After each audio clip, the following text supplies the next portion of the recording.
Hello, everyone. Welcome back to Clarity Tarot and Astrology. Thank you so much for being here. I hope you guys are all doing very well and are excited for tonight's live session. Hey, Sarah. Tonight is basically part two of last night. I am going to be doing July live readings. So if you are a member of my channel and you haven't yet gotten your July monthly reading, then we can do that here on the stream. Or if you are wanting to look at what July has in store for you and you want to buy a reading where we go through all of the transits that you see on the screen, we can also do that as well. So all of the information is in the description box. Check that out. If you have any questions, just let me know. Hey, Rhoda, how are you? And yes, I'm going to go ahead and open for readings. So just let me know if you'd like a reading or if you're going to donate for a reading. All right, cool. We will add Rhoda to the list.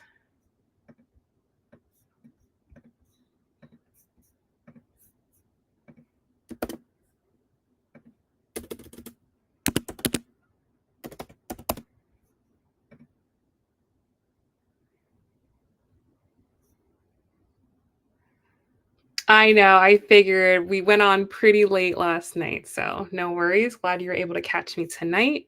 Let me get your chart pulled up.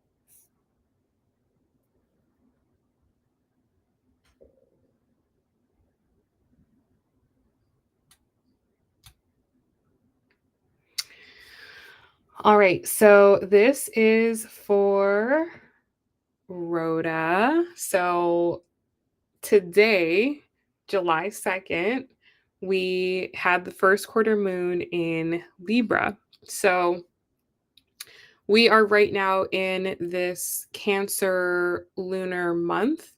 And the first quarter moon starts the second week of the lunar month. And this is a week where we have to take action. So there likely is a crisis that pops up in our life or something that we need to deal with internally.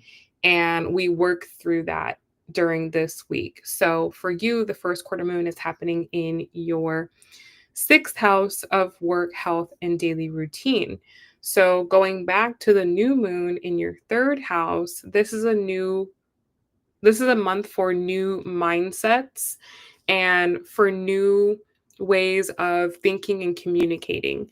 And so with this new mindset that you have coming online, this can now be challenging your daily routine because essentially what a daily routine is a collection of our habits. And we have certain habits because we think or believe that doing these particular things on a daily basis are helpful to us.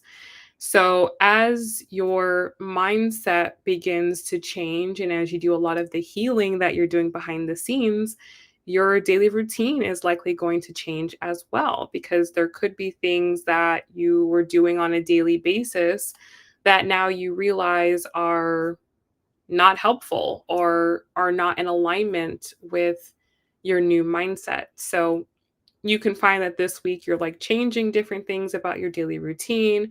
You might be wanting to eat differently or like exercise more, or you're thinking of like a different protocol for eating and exercising.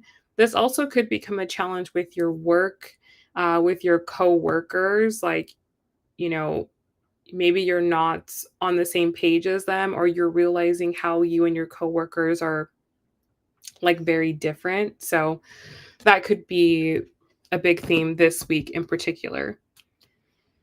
Now, on July 4th, Venus is going to enter the sign of Gemini, and you are a Taurus. So, Venus rules your chart, and Venus will be going into your second house of your finances, your self worth, and your self confidence. So, with Venus coming here, you're going to be very focused on this area of your life. Now, the nice thing about Venus being here is it can help to smooth over any like financial issues or financial troubles that you're having, which is really good. You can feel more confident about yourself. You can feel a little bit more safe and secure within yourself. So that's just a really nice energy. On the same exact day, Neptune will go retrograde, and this is going to happen in your 12th house. And so we've talked a lot about, Neptune and Saturn being in your 12th house and how this is starting you on this, very long, in depth healing and spiritual journey. So with Neptune going retrograde here, this is just kind of taking you deeper within, honestly. You can feel you might already feel a little bit like you want to withdraw, but you might feel that even more because when planets go retrograde, they go internal. And Neptune is a very spiritual planet. So you can feel very, very, very withdrawn. You can also experience heightened intuition, or you're able to heal yourself, by taking that time to yourself, by withdrawing from things. You can access like deeper levels of healing. So this can actually be quite nice. On in the same breath, on July 13th, Saturn will also go retrograde as well. So with Saturn going retrograde, this turns the energy of Saturn internal. So Saturn is um, about discipline, it's about learning lessons, it's about doing hard work. And you could be like more, a little bit harder on yourself with Saturn going retrograde, right? It's like you can be realizing these certain things about yourself with the 12th house. You can realize a lot of your self-sabotaging behaviors. You can become aware of your addictions and some of your subconscious traumas. And with Saturn going in, this gives you the discipline to work on them. So you can find that you are like a bit more, how can I say it? I don't want to say like critical of yourself, but you're just like, okay, like I have to stop doing this, or I have to stop thinking like this, or I have to stop, believing in this. So you could be your biggest critic right now, okay? Um, and not that people will know externally, like people might not notice what's going on inside of you, but you notice. Hey, Charnette, how are you, love? All right, now the big event of the month is Uranus entering Gemini. You will like this because Uranus has been in your first house for the past 8 years. Uranus brings shocking changes, sudden changes. It brings unpredictability, instability, innovation, and this has been in your first house. So, this unpredictable, chaotic energy has been affecting your entire life. And hopefully, the shakeups that have occurred for you over the last several years have led you to feeling more liberated. So, hopefully, you feel better. Um, but now Uranus is going to go into your second house of finances, self worth, and self confidence. So the goal here is that Uranus wants to liberate you. So it will cause shakeups financially for you in order to get you to wake up and to pay attention to this area of your life and to learn new things and to try new things, to innovate the way that you're doing your finances. So, for example, let's say you have an emergency that happens and you don't have the finances to cover it. Well, maybe that event, kind of gets you to think, okay, you know what? I know I've needed to start an emergency fund for a long time. Let me actually do it. You have an event that like makes you do it. Thank you so much, Charnette. You'll be next, love. Um, so yes, so this is what can happen. Um, so the point of the shakeups is not just to,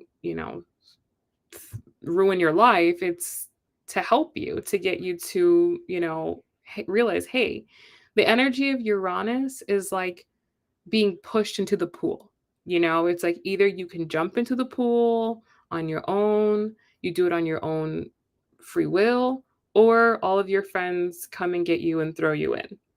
That is Uranus. Uranus is all of your friends coming and throwing you in. You're going in whether you want it or not. So with this coming into your second house, this is going to be a theme no matter whether you like it or not. So it's better to get ahead of any financial problems or any issues before they become problems. So, read read those financial books that I'm always recommending to you guys.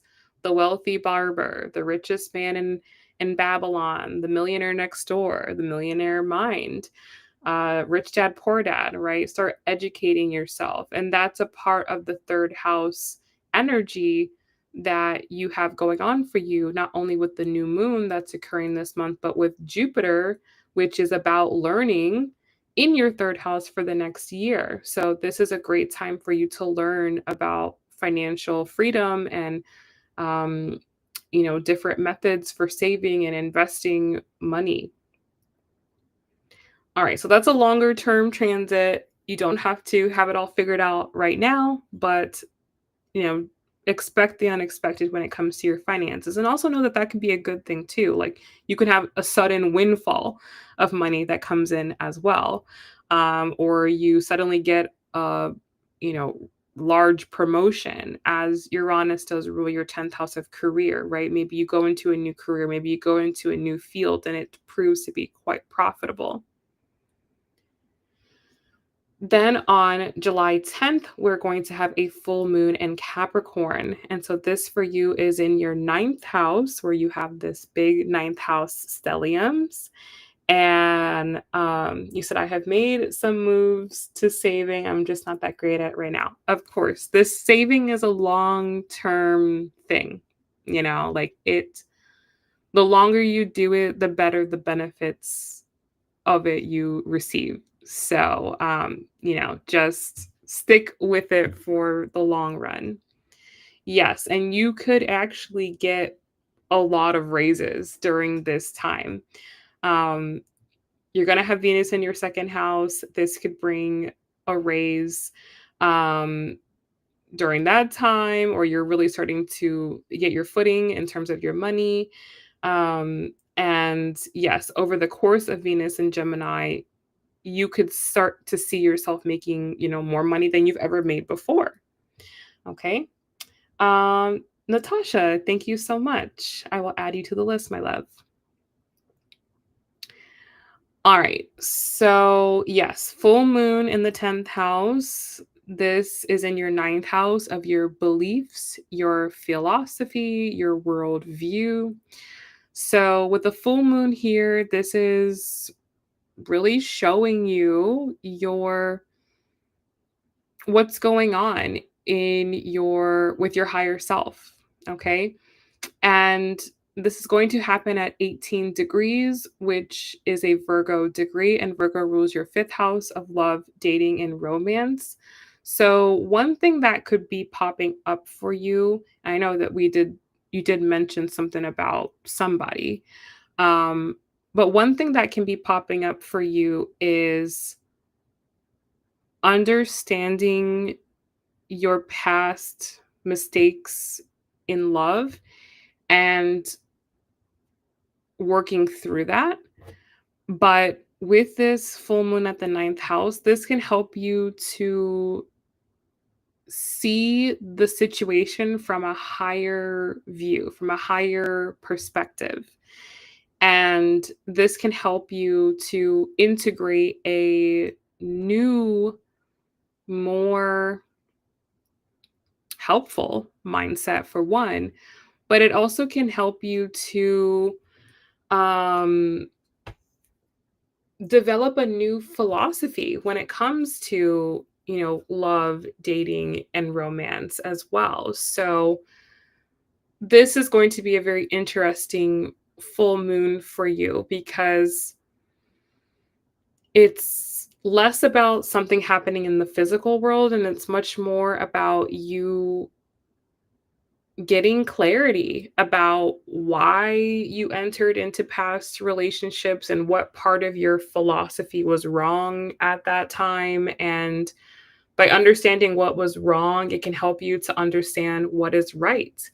And you can then integrate that into your being because relationships are a mirror for our entire life. It's not just like isolated in this compartment of our life. It actually spans over a lot of our life. And so you can have some really big breakthroughs and a lot of clarity during this full moon.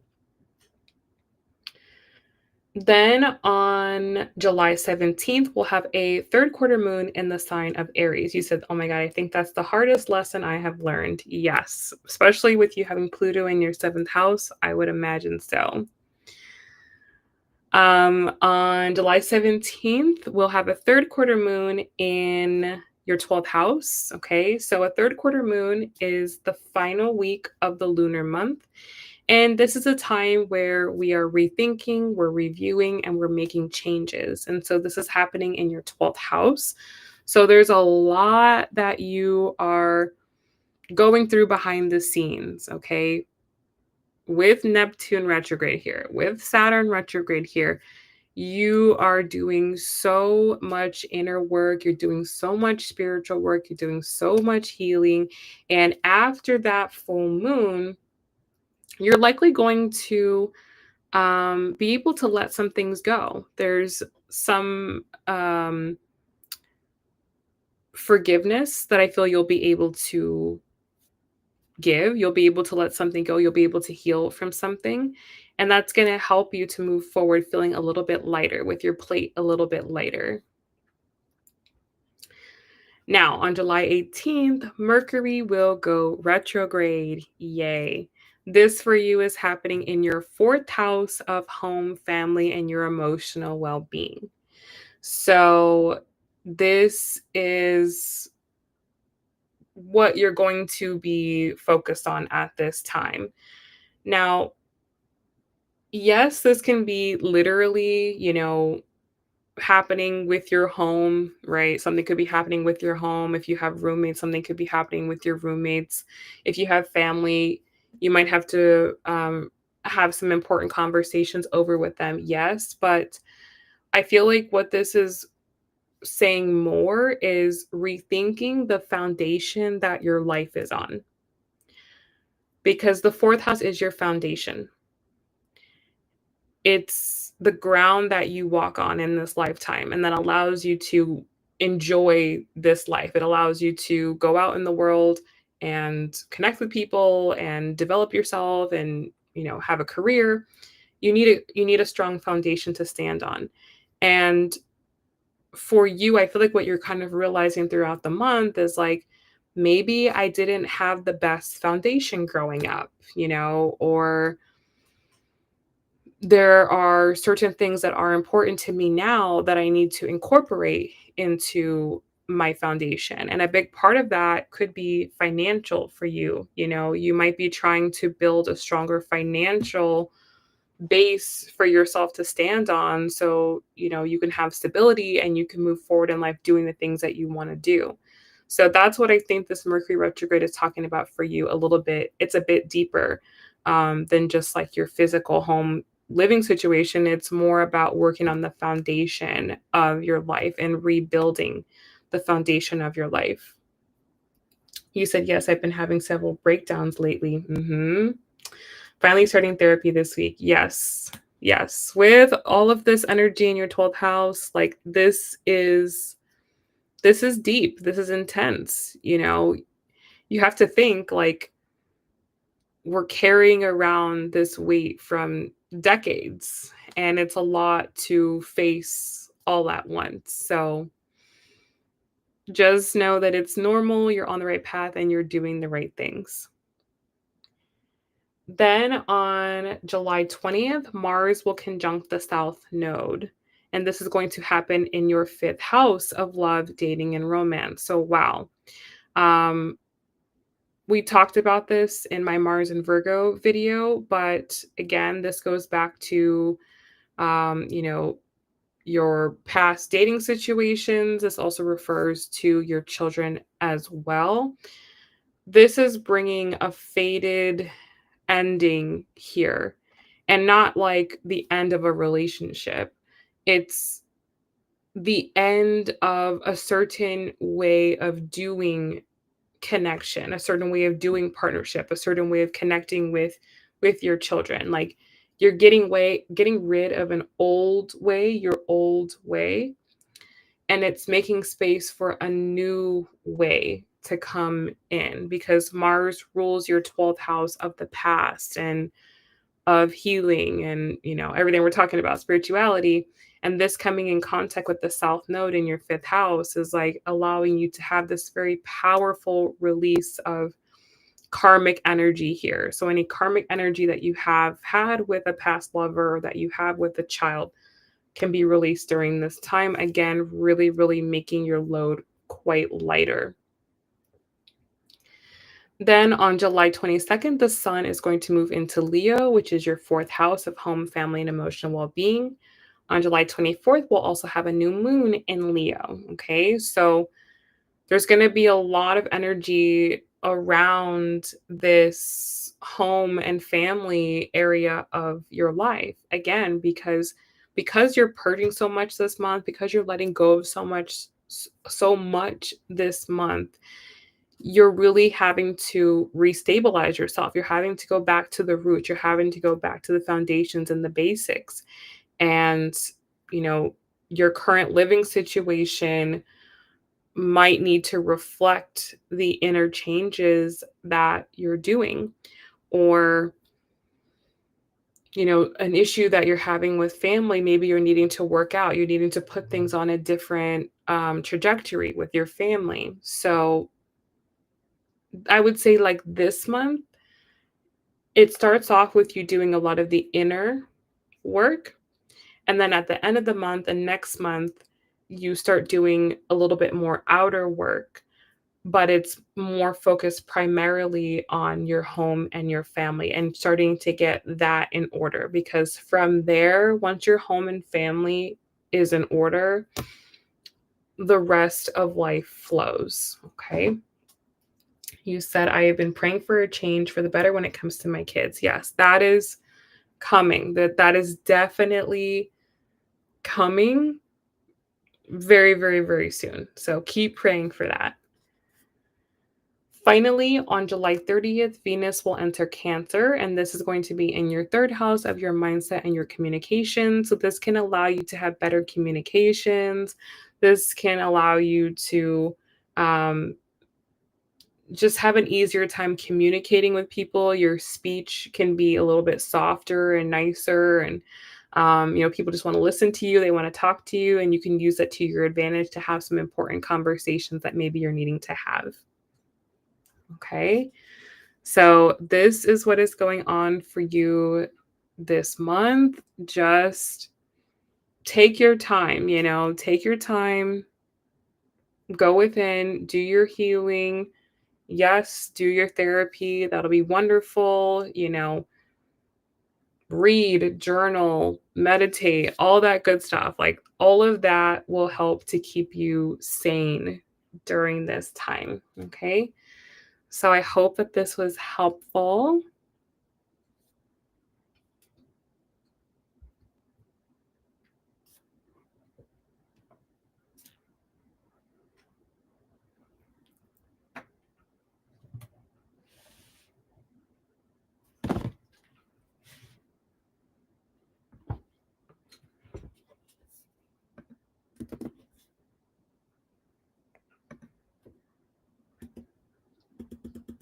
Aw, thank you so much. My pleasure. Good luck and keep in touch.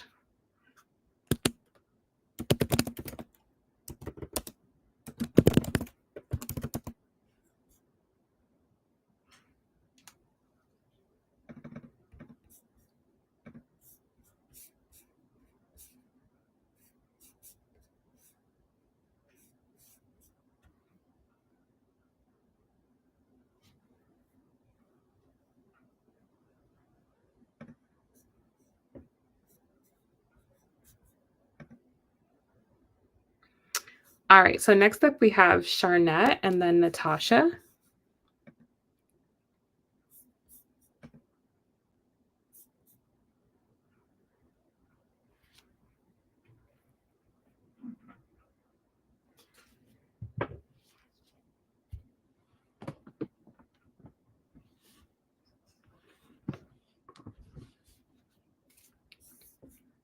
Charnette wants to know, how is James currently feeling about me? I'm a Virgo and he is an Aquarius. Okay.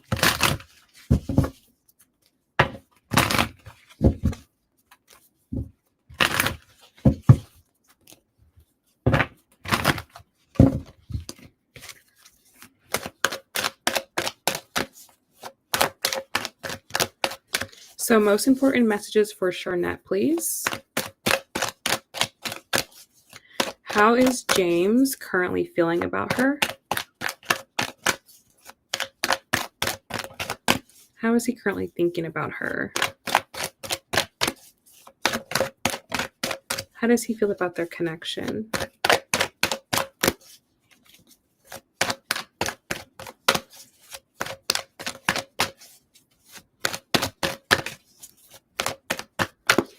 All right, so his overall energy towards you right now, we have the Knight of Cups, which is very, very good. This shows that someone has a cup of love for you. They have romantic feelings for you, so that is a good start.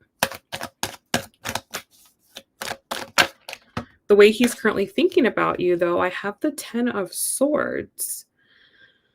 Bottom of the deck, I have the Queen of Swords. Interesting. So he finds you like difficult to communicate with, or it's difficult to um he finds it difficult to connect with you. Like he feels like you are very guarded. You are you're like very particular.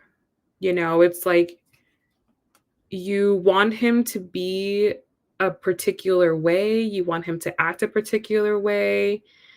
And he's just kind of like, I don't know what to do anymore. He doesn't really know what to do. He's like, I like you. Like, isn't that enough? And you may be like, no, no, maybe you're wanting more, or maybe you're wanting something different than what he has to give. He said, I've been distant.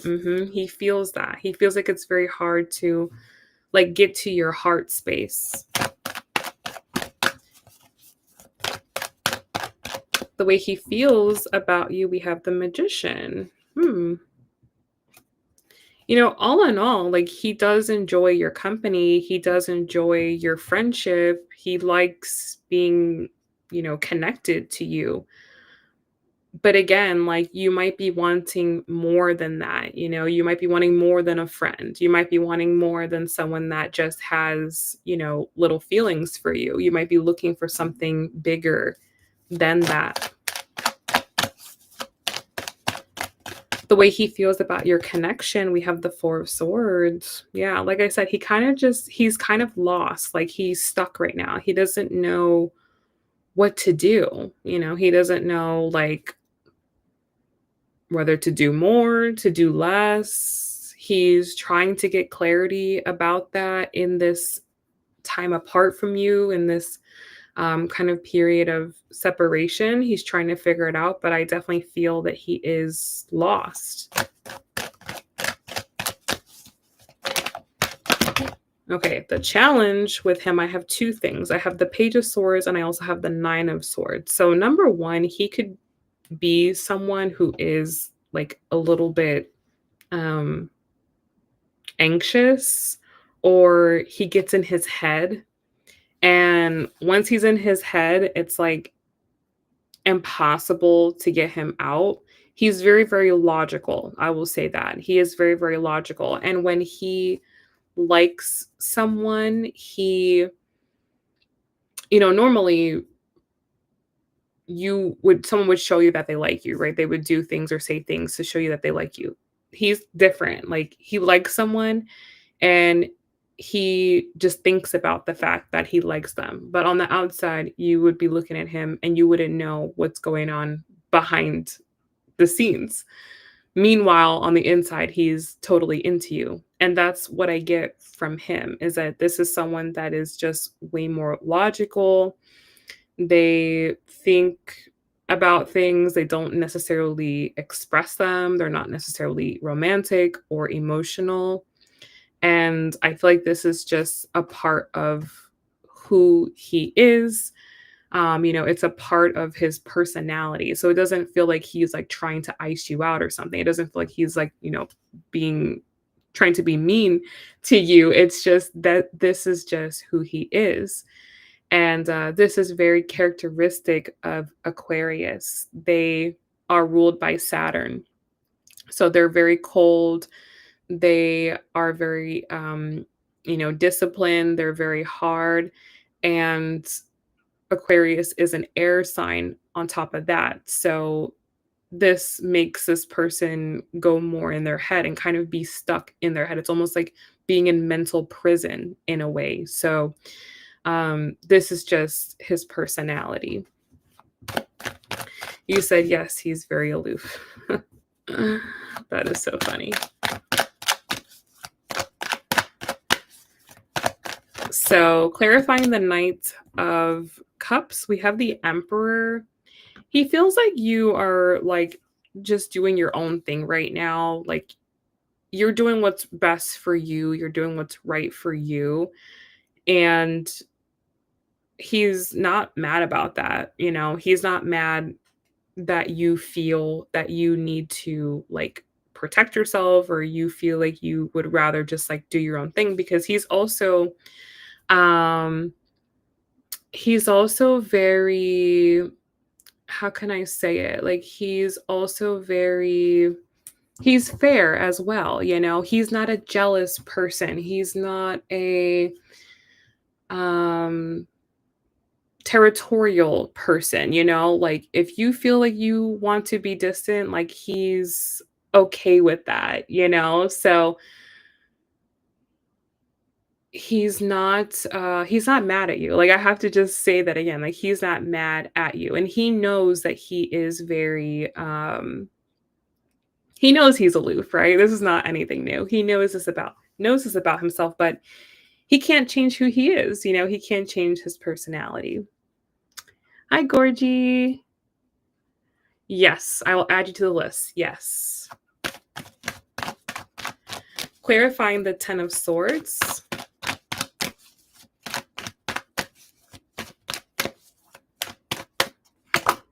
King of Cups. So again, like he does have feelings for you. They're just not expressed outwardly.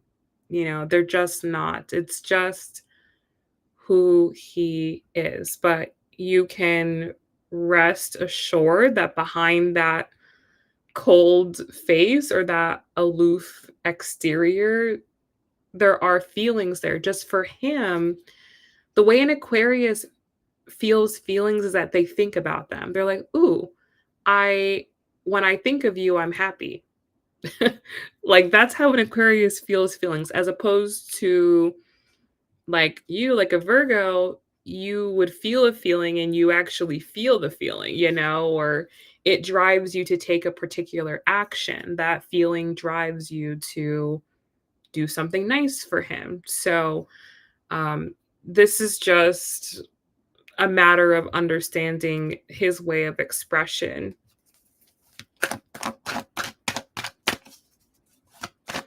Clarifying the Magician, we have the Seven of Wands.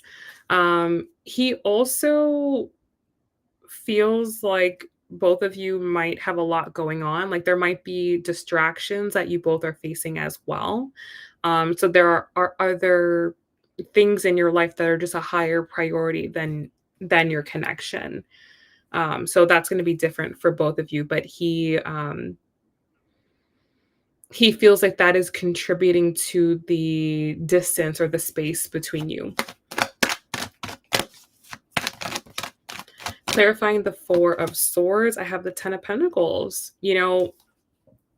Like I said, he really likes this connection. He likes being in connection with you. He's at a loss right now and he doesn't know what to do. But in the big picture, in the long run, um, he does see you as somebody that he could have a life with. With the Ten of Pentacles, this is, you know, having a real life with this person, right? Living with this person, sharing finances with this person, acquiring tangible assets with this person. This is what this person sees as possible for the two of you. Clarifying the Page of Swords and the Nine of Swords, we have the Sun. This is also someone that is not, and this might be circumstantial, but right now just not feeling super happy in general. And because this person doesn't feel happy, they don't really have a lot of positivity to bring to your life right now. And I don't know if this is like a chronic part of this person's personality, but it does feel like at this particular moment in time, he just doesn't really have a whole lot of good things to give or to share. Um, yeah, like it's just a lot of this connection, I feel like, is just having to understand understand him and either choosing to accept him or to not, not thinking like, oh, he's going to change or he's going to be different. Like if you are not liking him and the way he acts, the way he, conducts himself in your relationship, then you have to kind of think like, do you want this relationship? Like, do the cons outweigh the pros? Because he's not a bad person. It's just a matter of, is he what you want? And is this something that you can deal with and can be happy with? So, but yeah, I would just give him the benefit of the doubt and just kind of understand his personality. These people are they're very different. I'm not gonna say they're difficult to date, but they're just different. They just think differently. They do things differently. They conduct themselves differently, but they do care a lot. It just doesn't look, like the roses and, romantic dinner type of caring, if that's, what you're expecting. All right.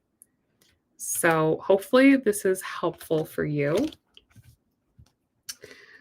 Gorgie says, Bree is so right about the Aquarius. Everyone I've been involved with is aloof. Yes. Yes. My best friend growing up was an Aquarius, and with me, totally like great and super fun. But whenever they were in a relationship, that person was always like asking me for advice or like, what are they thinking about me? And I'm like, oh, they like you. They're just really hard to read, but they are really great people and they do care a lot. They just care differently. So good luck to you, my love.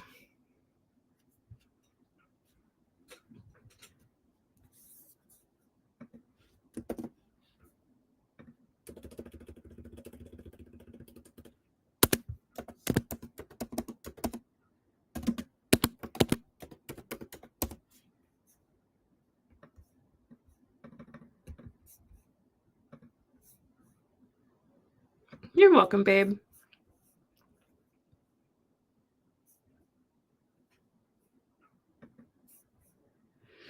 All right, next up we have Natasha and then Gorgie.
All right, so for Natasha, hi, hello.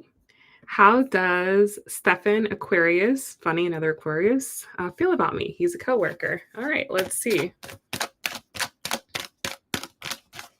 So how does Stefan feel about Natasha?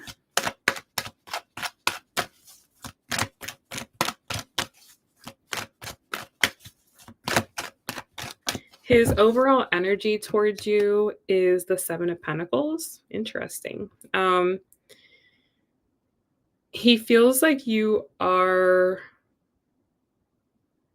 how can I say this? Like, yeah, Queen of Swords at the bottom of the deck. It's like he feels like there's so much more going on with you underneath the surface, behind the scenes.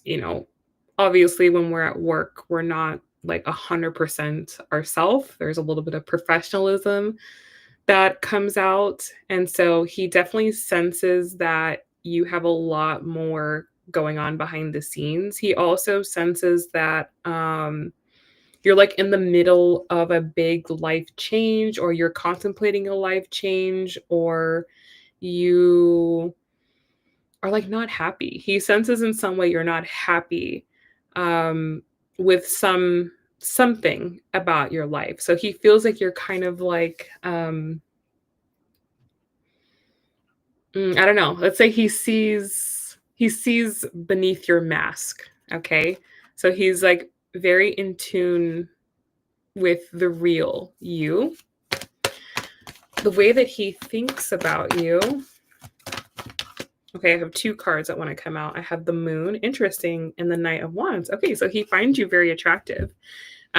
He finds you physically attractive, but he also finds you like um, very comforting to him in a weird way. Like your presence is very comforting to him, or he feels like you would make him feel better about himself.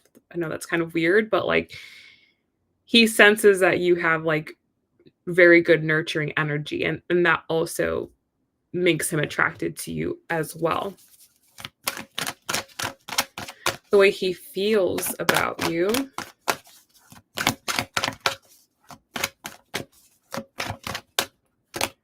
Four of Wands. Okay. So there definitely is a little crush here. He feels like you guys would be really good together. Like I said, he feels like you would be like quite nourishing to him in some way, which tells me that he also is dealing with something, that he has more going on behind the scenes that you probably don't know about, which is normal in the situation. But I mean, just deeper than that, there's like emotional challenges that he might be facing, and he feels like you would be a good person to like deal with those things with. So he is like interested in having some type of connection or relationship with you. The intensity of that, varies, but he does feel like you would be a good person to connect with. All right. So hopefully that is helpful for you.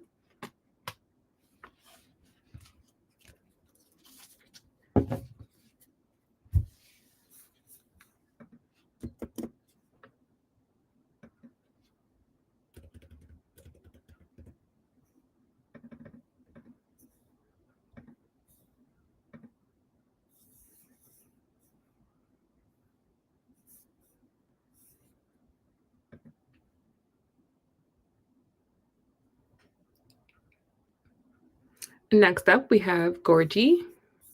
Let me go back and read your question.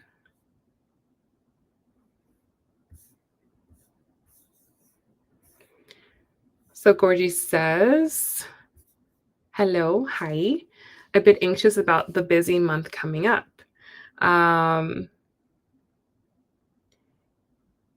For Tink, you asked, I see, or should I keep my distance? If you said something before that, it didn't come through, but I'm guessing you're asking if you should like proceed for him or keep your distance.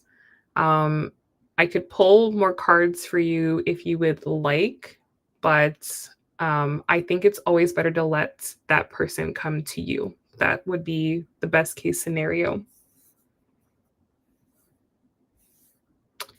Okay. So for Gorgie, you said a bit anxious about the busy month coming up. May I get a look into the month of July for S and I to see what comes up and if we make it through this month? July 20th has me freaking out a little bit, trying to stay positive. Yes. Okay, so let's do something a little bit different. And I'm going to pull a card for each week of the month. And we'll see what the energy is for each week. We'll do 4. We'll do like the 6th, 13th, 20th, and 27th. So those will be our 4 weeks. You're welcome. Good luck. Okay, so yeah, let's pull a card for each week and then we'll just go from there after seeing what comes out.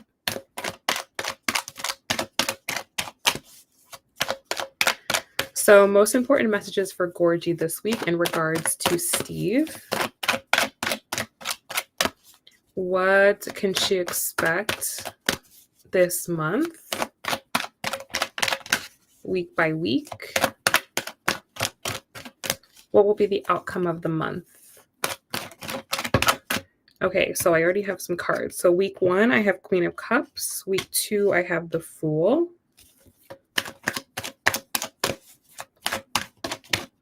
Week 3, I have Queen of Pentacles. Interesting. Week 4.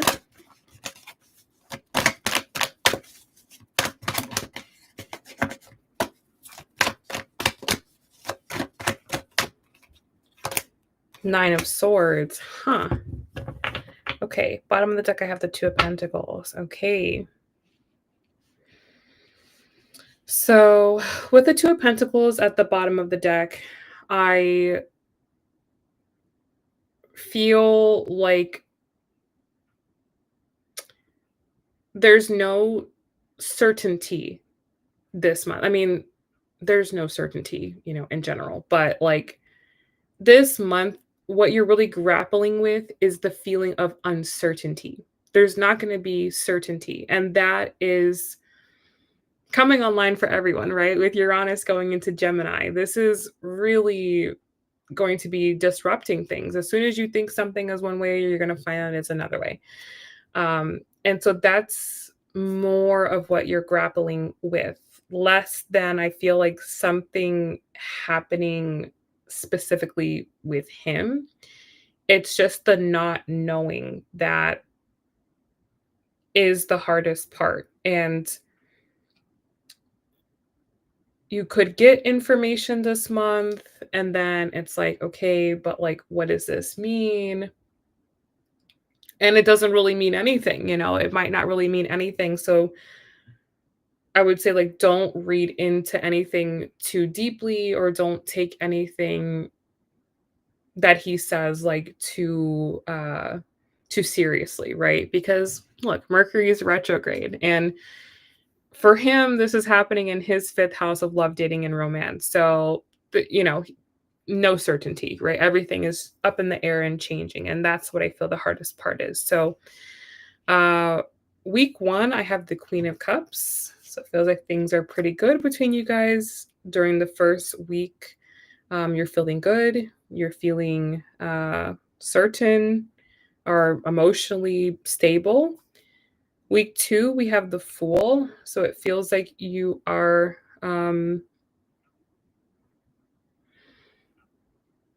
letting go. Like there's a sense of like letting go and just letting things be what they are and feeling okay with that. Week 3, we have the Queen of Pentacles. This is where you might be trying to gain that stability, right? You're wanting that feeling of stability, whereas like the week prior, the Fool, you're like more okay with it. This is Uranus. It's like 1 week you're this and 1 week you're that. So it's like by the 3rd week, it's like you're wanting that stability. You're wanting to know. You're wanting like concrete plans, like timelines, things like this. And then week 4, we have the 9 of Swords. So we have, feeling anxious, feeling uncertain. Um,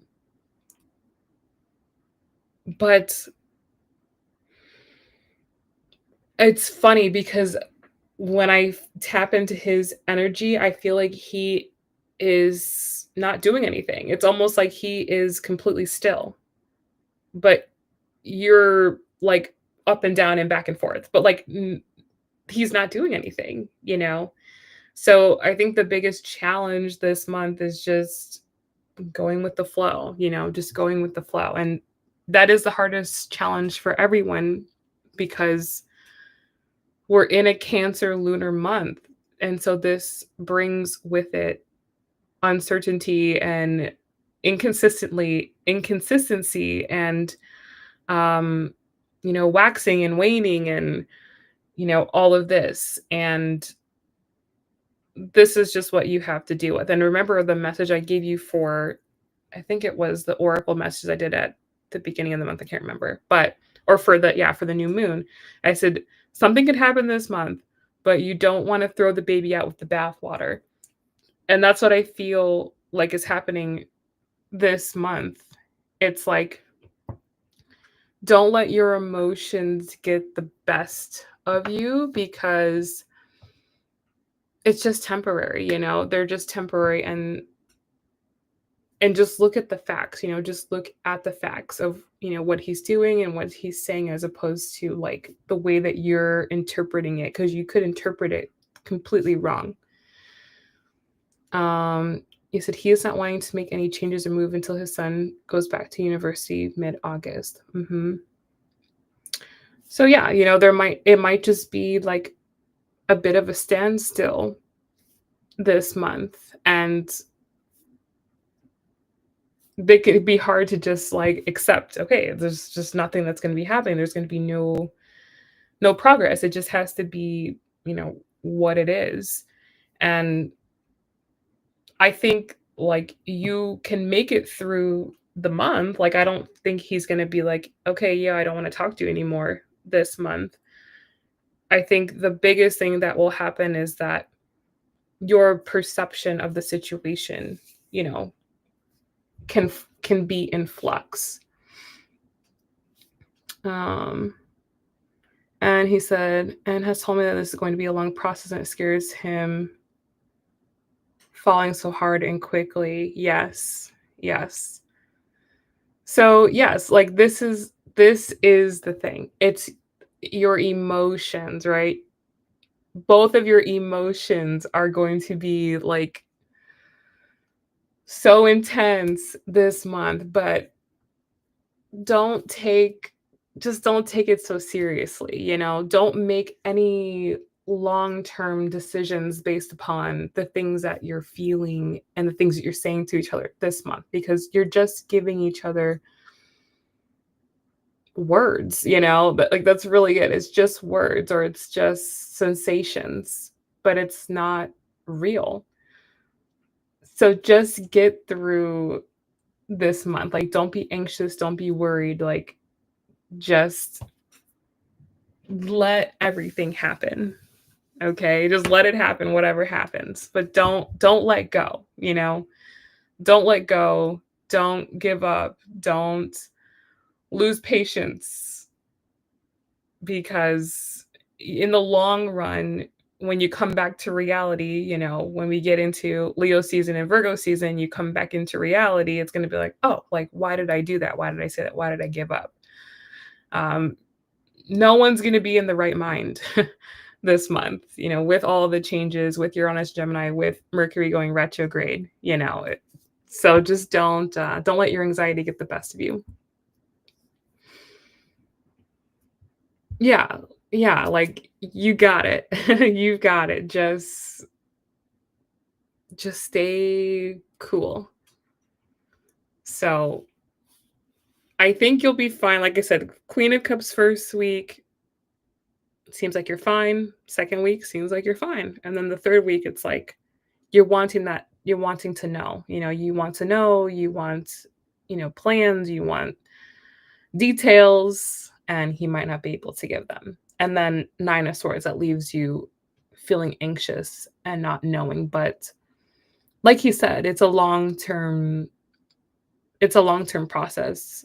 And so, you know, it's this is par for the course. You're on a roller coaster, so there's going to be highs and lows, and this is just probably going to be one of the crazier months just because it's so emotional. But don't worry. Exactly. It's not helpful for him, like, not to make it all about him, but he is going through like a really life-changing situation, and he's not 100%. So if you're not 100%, he's not 100%, then it's, you're just going to be stressing each other out.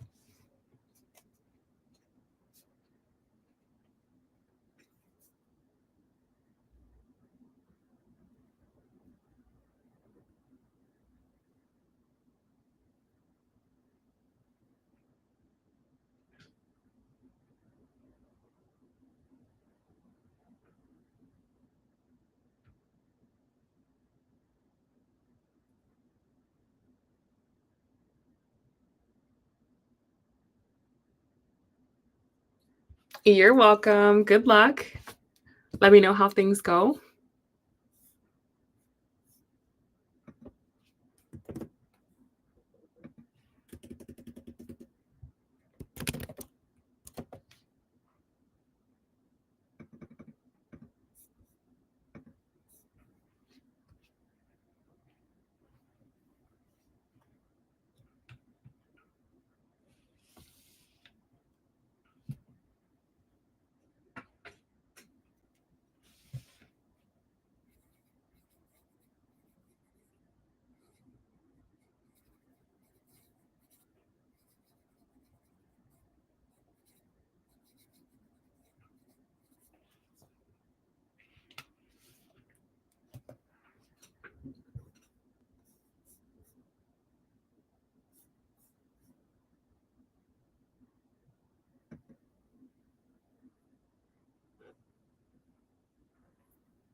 Hi, Sarah.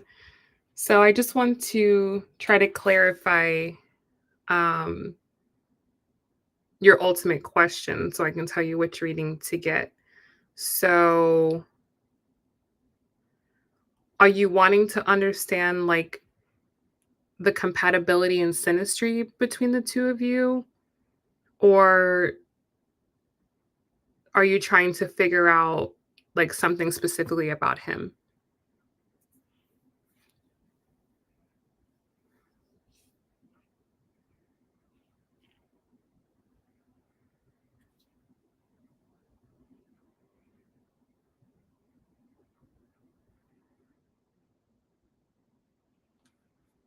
Both. Okay, so for the compatibility and synastry, that would be the compatibility reading. Um, and then if you wanted to just look at his chart, like you had a question about like him specifically, then that would just be a $25 reading.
Yeah, let's just do compatibility. And you know what? I would say for him, like in regards to his career and his personality and stuff, that probably would be better for a private reading because then I could look a little bit more into the future. I could look at other charts and just put that together a little bit more. I think it's kind of difficult to just like quickly sum somebody up.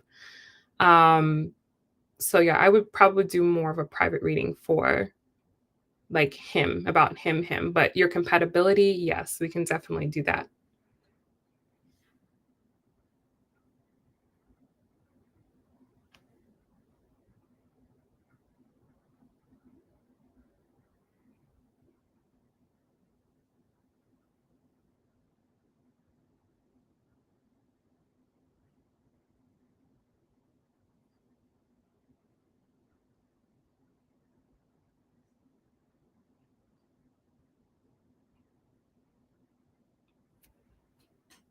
So, if you wanted to look like do like a really in-depth reading with him, I would do my in-depth birth chart because the birth chart is the key. It's the foundation. It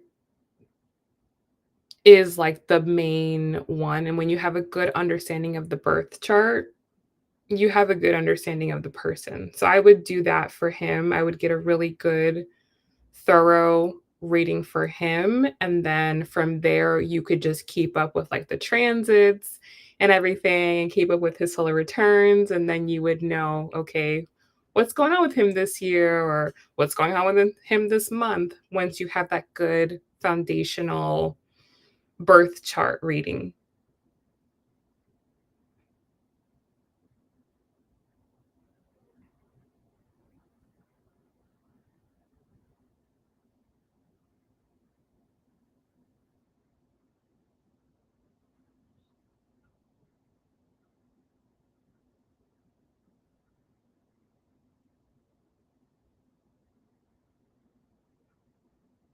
Yeah, yeah. That one is mandatory to me. I think you have to do a good birth chart. Yeah, right now we'll do the compatibility, and that one is 75.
Okay, thank you so much, my love. Here is your synastry chart. So I put him in the middle and I have you on the outside because it's like the mother protecting the baby. And so we'll start off with going through your big three, and then we'll go through all of the other planets. So, first things first, your ascendant falls in his second house. And that makes perfect sense, right? Because your job is to protect him, right? Your job is to support him, is to provide for him.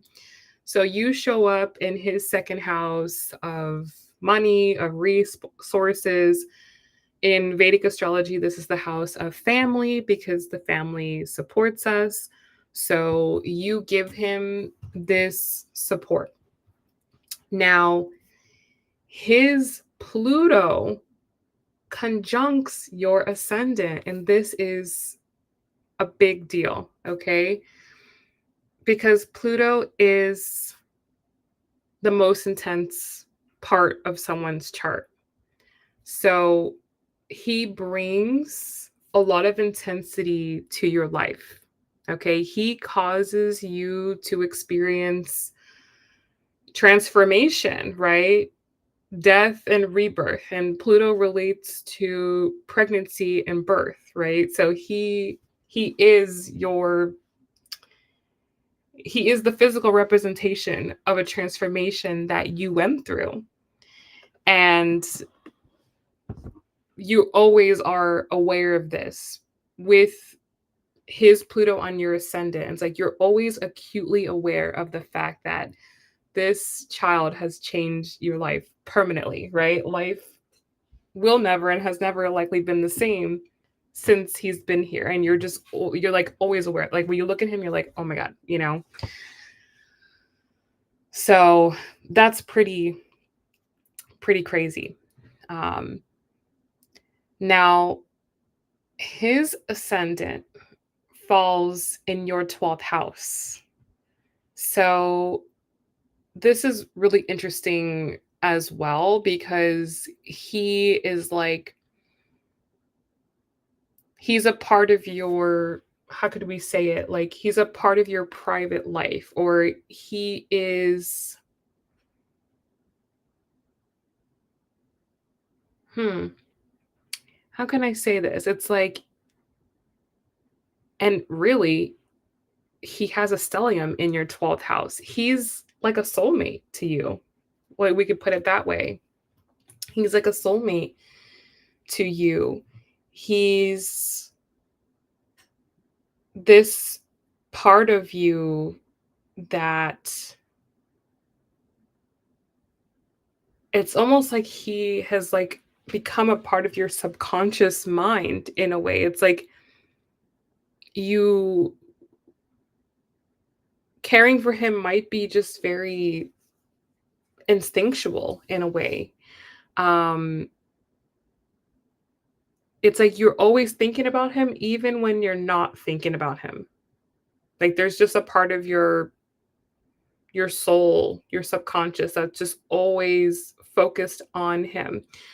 What they call when someone's planets are in your 12th house, what they call it is like boiling water, right? It's like it's not, steaming and boiling to where you notice it, but it's like it's constantly always like it's like this pressure that's always there.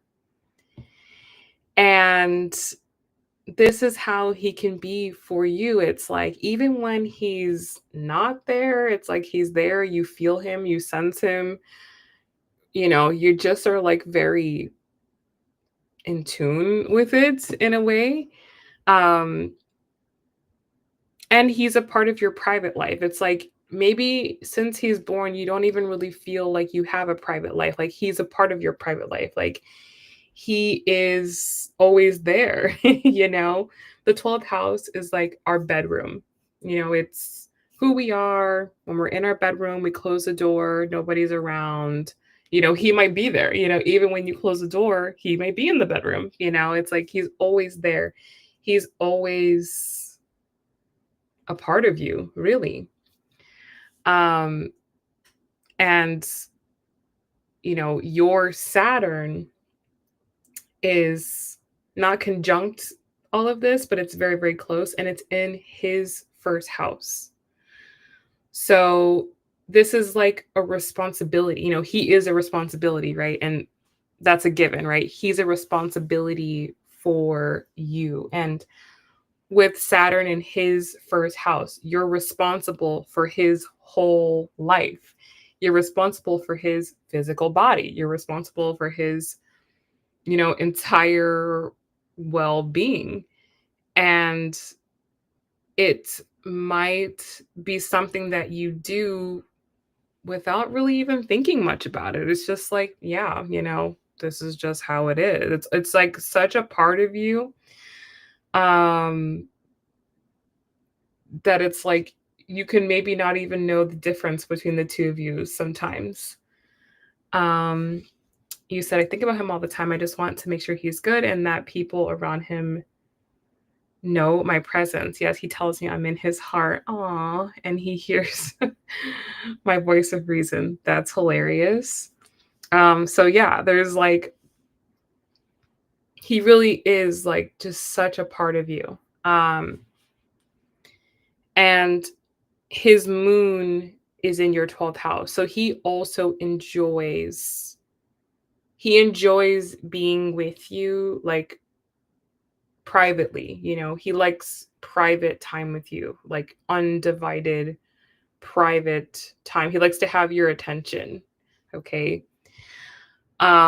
Your moon is in his 6th house, which again makes perfect sense for a parent because you enjoy caring for his daily needs. Um, you know, I think that one of the best synastry placements in a couple is when one of the person's like moon or Venus or sun falls in someone else's 6th house, because that means that you like being around this person on a daily basis. You like being around them, not doing anything crazy, but you just like being around them just cuz, being around them to do their laundry, being around them to do errands with them. And that is really what everyone wants in a relationship. They just want someone that's going to be around them. And so you have your moon, right? Your moon, what you enjoy doing, your emotions in his 6th house. So you enjoy just doing things for him on a daily basis, doing mundane things for him, doing his laundry, taking him to the doctor, making him food, things like this. Like these are things that you enjoy doing. So this is great, a great thing for a parent. But when you have this with a person, with a romantic partner, I think this is also really good as well.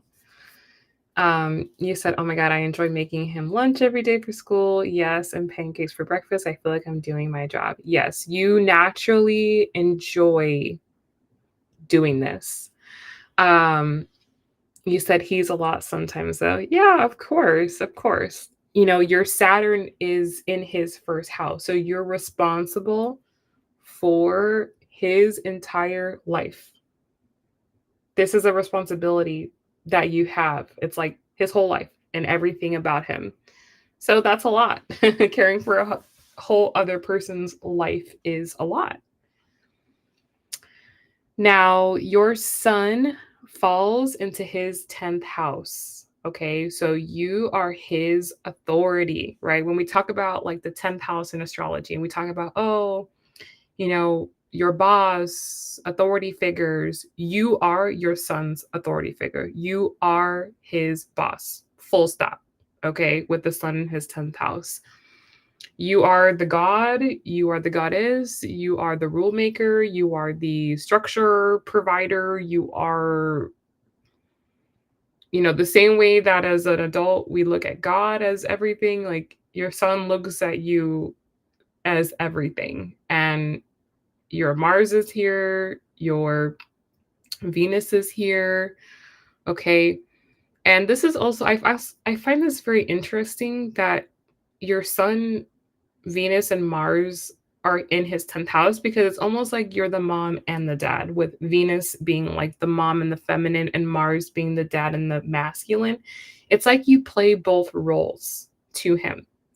And that's also kind of the nature of Virgo as well. Virgo is like a dual natured sign, or like it's a very neutral sign, we can say. Like it can flip whatever way it needs to. We can put it that way. So it's very interesting. It's like you're kind of like wearing both faces, or both playing both roles. And this is how he sees you. You said, I love that. Yes, even when he's mischievous, he corrects himself when I am there. Yes. Yes. So you are like very much so an authoritarian um to him from his perspective. So his sun is in your 11th house. Okay. So he might be a wish fulfilled. He might be a dream fulfilled. Okay, maybe you dreamed of being a mom one day, and then he made that dream a reality. So he could have been like a gain to you, or he brings gains to you. He might bring you um a sense of accomplishment, or a sense of achievement.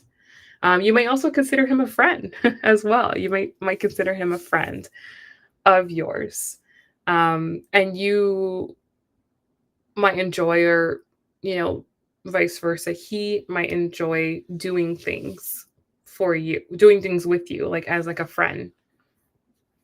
And he also may be a part of your goals, your plans for your life. Like he might be included in those plans as well.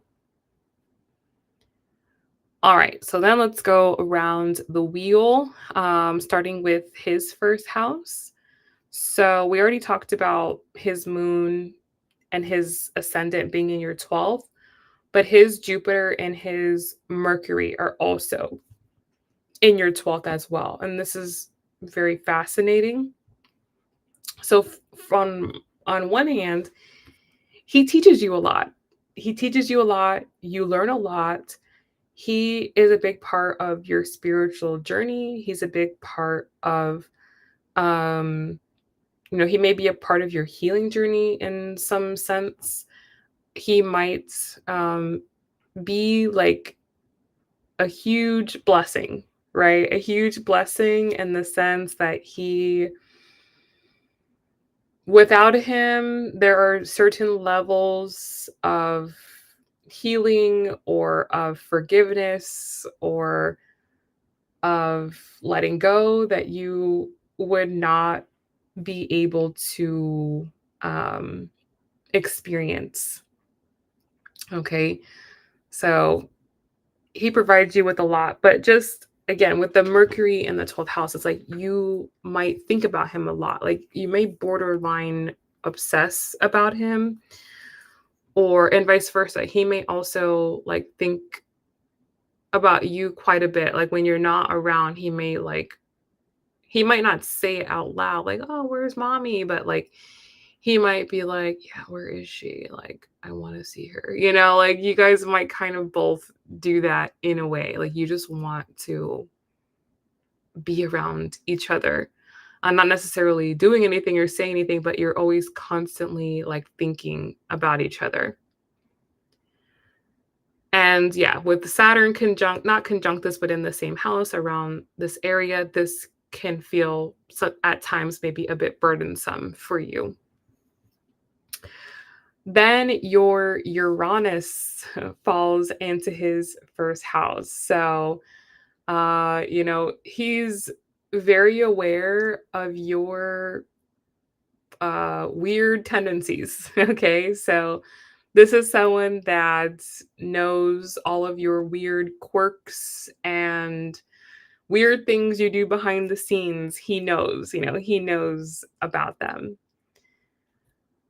All right, moving on to his second house of finances. He actually has his Saturn here. So this means that he is a person that would have difficulties with finances.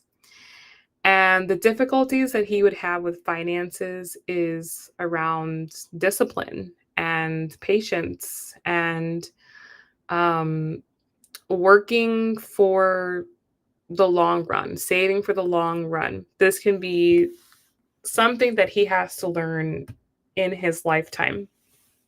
Okay.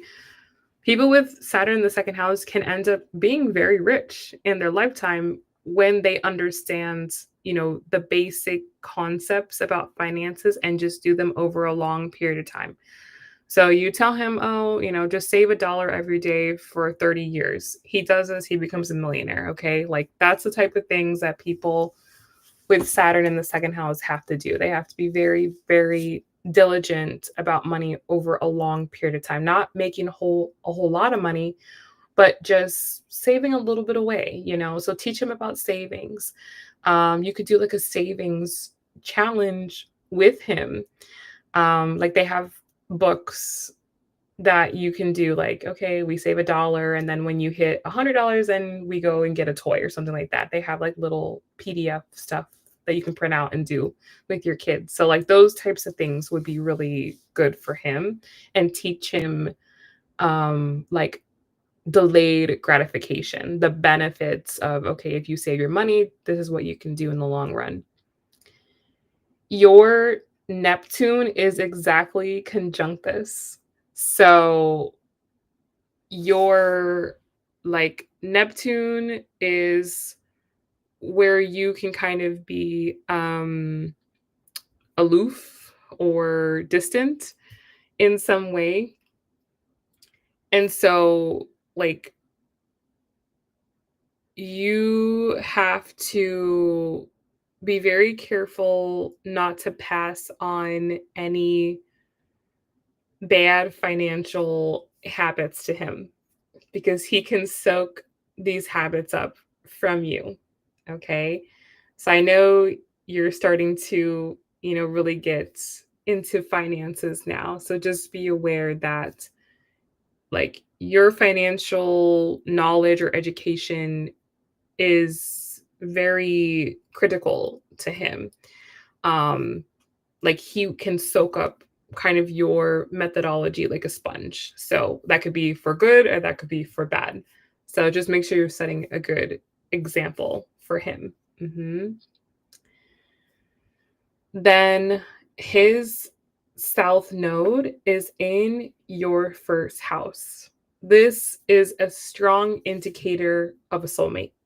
When someone's nodes fall in your first or your seventh house, which is the case with him, his south node falls in your first house, his north node falls in your seventh house. He is a soulmate. He is your soulmate. Okay. He was sent to you for a reason. You're in each other's lives for a reason and a purpose. And this is normally very common with children. They are our soulmates. Okay. So there's a lot to learn from him throughout the lifetime, and your relationship is very karmic. Now, his Mars falls into your second house. So he causes you to spend a lot of money.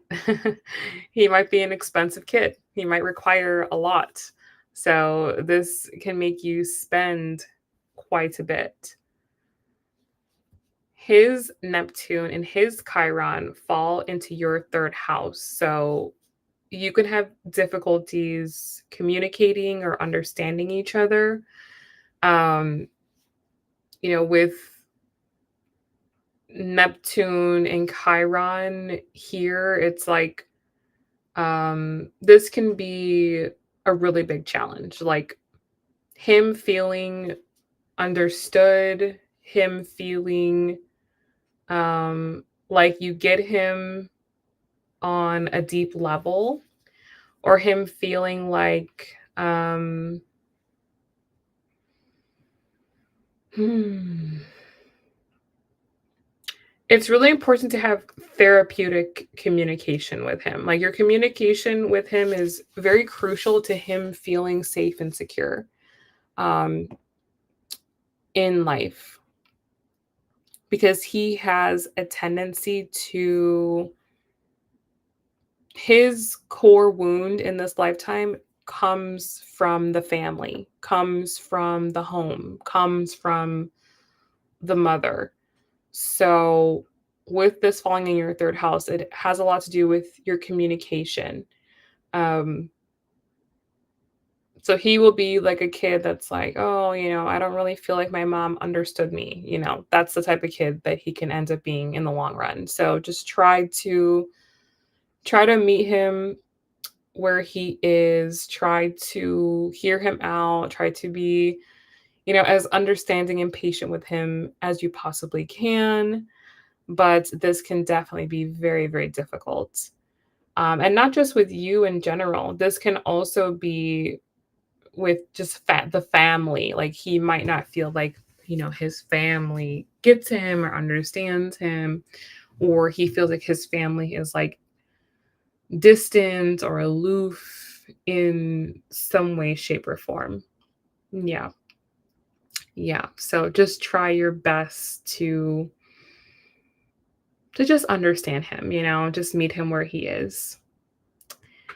Then your North Node falls in his fifth house, which that makes perfect sense, right? A part of your destiny is being his mom, being his parent, being a part of his childhood, that this is perfect, okay? Like I said, this was you're meant to be your child, however he is, whatever he's like, whatever his personality is, he was destined to be your child. Now, his Uranus is conjunct your Jupiter and conjunct your moon. It's close enough to your moon. So he can bring a lot of instability and uncertainty when it comes to, like, your sense of well-being. When you constantly have to worry about someone else, this can make you um you don't feel comfortable, because it's like, am I doing the right thing? You're constantly worrying about this other person if you're doing the right thing. So he can make you feel like anxious in a way, whereas normally with Jupiter in the fourth house, you might feel like very, very comfortable, and moon as well, very close to this. You would normally feel like quite great with moon and Jupiter. Like, this is a great combination. He can add like a sense of anxiety because of not knowing, like, you know, what's going on with him, or what does he need, or is something going to happen? Is there going to be a surprise? It kind of always like keeps you a little bit on your toes. You said because the way he thinks is different. He's very quick and full of knowledge, very ADHD. Yes. This is like such a new thing, I feel like, for moms. Like, I don't know what it is. There must be something that's causing this, but I feel like so many kids they're very intelligent, but just not the intelligent that, we are accustomed to. It's like a very high level of intelligence, a very Uranus type of intelligence. This is Uranus. It's different. It's very smart. It's just different, and it's can be difficult to understand. So that's kind of what he brings to you. It's like, he brings this very different type of energy. Then your Chiron falls into his seventh house. So you, in your lifetime, like, you may have this thing when it comes to work. You might have to work, you have to do certain things on a daily basis. And this falls in his seventh house. So because you have to work, like, he might feel, like, sad about that, which I think is really common with kids, like, "Oh, my parents were always working, so we never got to hang out," or things like that. Like, I feel like this is also something with him, but it's like, what's the alternative? You stay at home all the time and don't make any money, and you're homeless. So, this is something also with him. Um, he like I said, he thinks about you a lot, and when you're not around, he's thinking about you, and there might be times where he's like, "Oh, I wish mommy was here, but, she's at work." And he might grow, like, resentful of that, or, like, associate that with something negative when he's younger. I think when you're older, you get it because you understand, but it is something that he might feel a type of way about. So, yeah, I just wouldn't, like, I would never be like, "Oh, I have to go to work," or "I can't do this because I gotta go to work." I would just be like, "Oh, I don't wanna go, but I gotta go, but I wish I could stay here with you," that could, like, maybe soften, the blow. You said, "I don't understand sometimes, but I go along." Mhm. Yeah, he told me when he was sad when I go to work. Yeah, which I think is normal. I think a lot of kids feel sad when their parents go to work. Okay, his north node falls into your 7th house. So again, he is a soulmate of yours, and this is in his 8th house of intimate partners. So, you're meant to know each other on this deep level. Then, like I said, your sun, Venus, Mars falls in his 10th house. So you are a really big, figure to him, which, normally this is how it goes. But even throughout the lifetime, I feel like you're going to be very important to him with the sun there. You're like a light for him to follow. He is going to understand a lot of things from you, like the way that you do things, the way that you conduct yourself, the way that you act. He is learning a lot from this. Um, Venus, he looks for your love. Your love is very important to him. And Mars, also your discipline is very important to him. So you're just very, very, very important to him. His south node, I'm sorry, rather, your south node falls into his 11th house as well as your Mercury. So he, well, rather, you can like tell him what to do with his life. You should do this. You should be friends with this person, right? You could be like a really good advisor to him on like what his goals and plans and dreams for the future could be. You said, is he fond of me and the home? So his fourth house, let's talk about home because home is different than you. His fourth house has Neptune and Chiron. So I do feel like there are some challenges with like the home, okay? Um, but look, there's certain karma that we are just born with, okay? And I think it's hard to try to, well, it's not hard. It's impossible for you to work out someone else's karma, right? Even though he's your child, he's a child of God.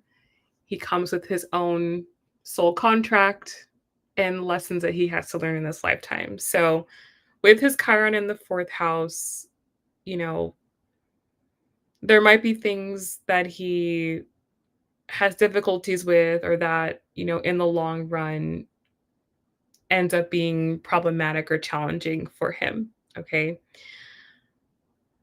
So, yes, this is there. And with Neptune there, this also brings like a sense of he can feel like home is doesn't have a lot of substance, okay?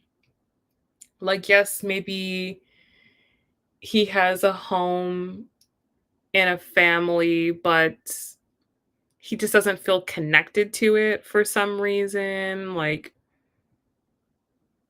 it's just not the it just doesn't hit for him, just to put it like that. And that can be for a lot of different reasons that he feels that way. Um,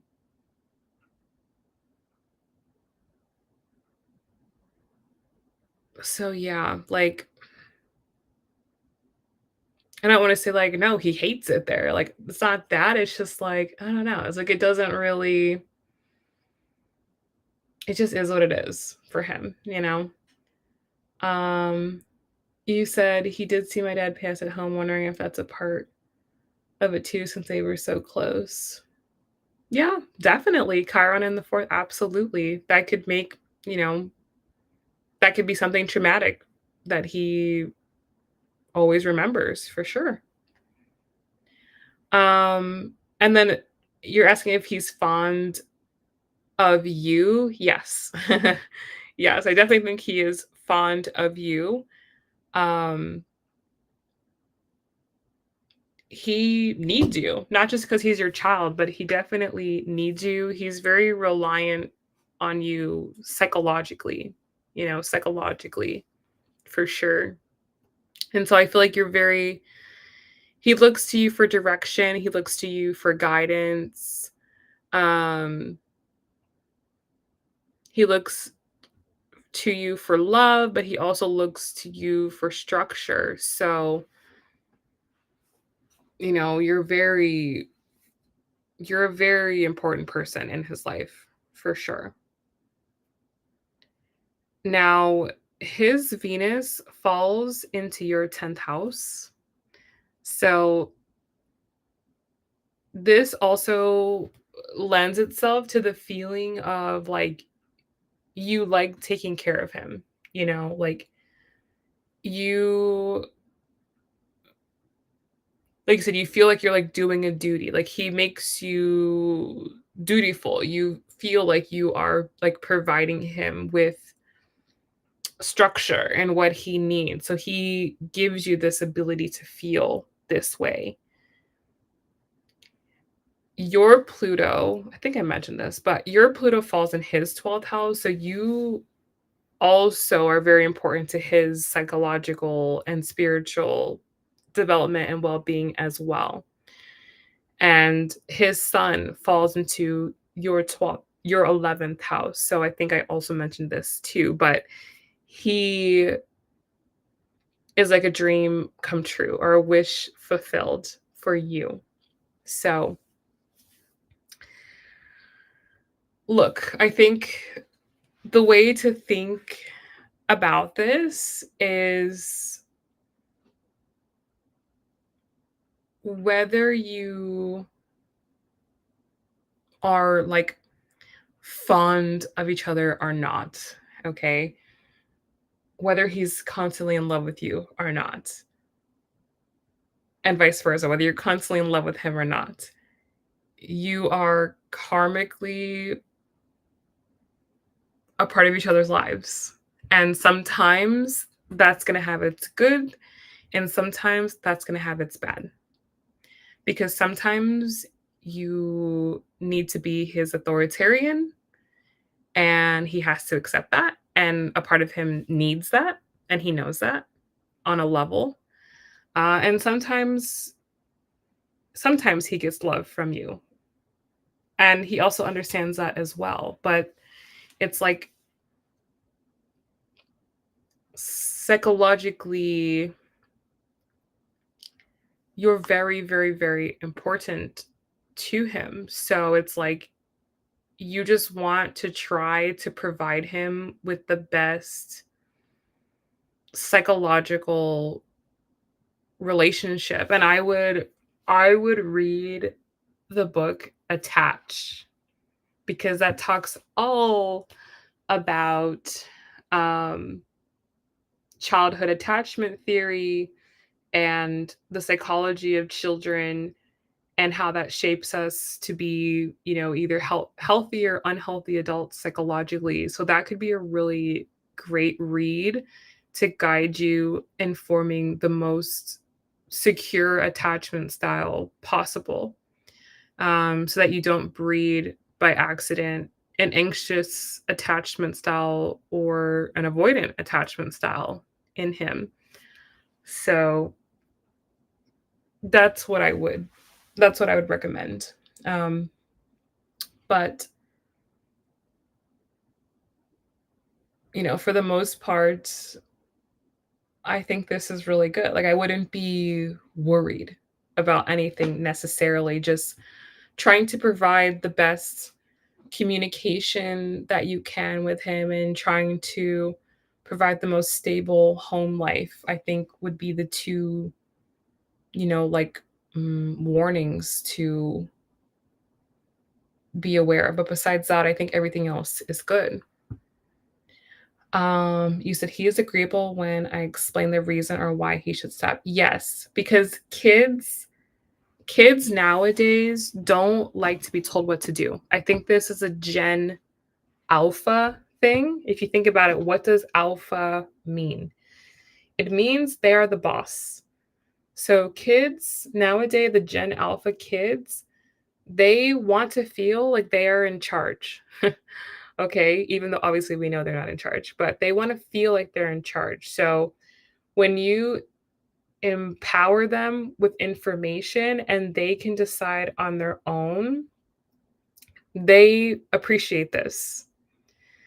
So they don't like being told what to do. This was like more of like our generation and older, where it was like you just were told what to do and that was it. But now it's like you have to provide a rationale, which can be frustrating. But like, I think this is really, really good for working with kids nowadays. Um, does he feel your love and affection? He feels your love and affection when you just spend time with him. His moon is in your 12th house. So what he enjoys is uninterrupted quality time where your souls are like just together. Whereas your moon is in his 6th house. So you are like, hi, Namara. You're like, oh, well, I'm doing all these things for you. I'm cooking for you. I'm doing this for you. I'm showing my love to you in this way. And those things are obviously nice and necessary. But with Moon in the 12th house, he just wants your soul. Okay. He just wants your soul. He wants to feel like when he's with you, your mind, body, and spirit are there. You're present. You're alert. You're awake, and he can have access to all of you. Okay, you when your guard is down, that's what he wants more than anything. Okay, like I said, your Saturn is here, so this can feel kind of challenging or burdensome, and maybe not challenging and burdensome in the sense that it's hard to do this, because it's very easy to do. It's really, he really would like to do nothing with you. That would be great. It can be hard in the sense of like, it can be maybe hard for you to just be there and not feel like you need to be doing something, and not feeling like you like should be doing something else. Just being completely present with him might be difficult. I wonder if the 4th house thing is like, oh, I feel bored here. I need to connect and see the world or be outside and learn. Yes, that can also be it as well. Um, Neptune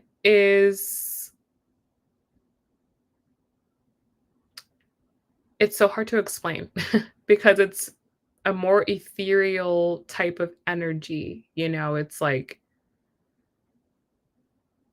it's borderless, it's distant, it's vast, and it can just be hard when Neptune's in the 4th house to just, like, feel like he might feel like, yes, there are people here in this home, but it's like they're not really here. It's like they're here, but they're not here. Neptune is like they're in between different worlds. So it's like he needs attention. Okay? Like that's very important to him, but he might not get the attention that he wants from home. He might find that he gets the attention that he wants from other places. So, yes, like that's all he needs is literally just and it's exhausting. It is exhausting like when you try to just pay attention with kids because they don't make any sense, They don't make any sense. They are very illogical and it can be like difficult for the adult brain to tolerate this, but that is what they need. They need someone that can just listen to their nonsense and they feel like, okay, I'm what I'm saying matters. What I'm saying matters, even if you can't understand it. It matters. My voice matters, my thoughts matter. That's like the most important thing, that you can give to them.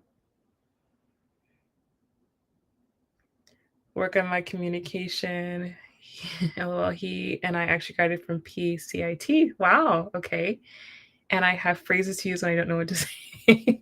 Yes, like sometimes kids say things and you're just like, wow, wow.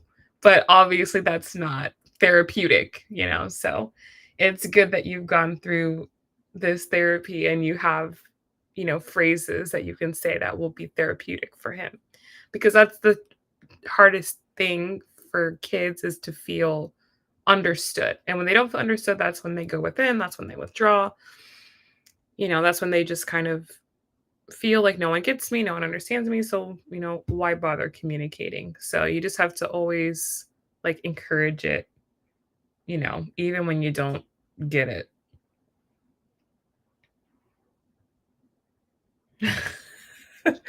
Oh my God. This kid, he's very special for sure. If he's thinking like this is very, very special. Um, that's crazy that he asks questions like that. I just always say, "What do you think?" Like, whenever kids ask me stuff, I'm like, "What do you think? You tell me." And let them, babble on. I think when you just encourage them to talk and figure things out for themselves, they appreciate that too.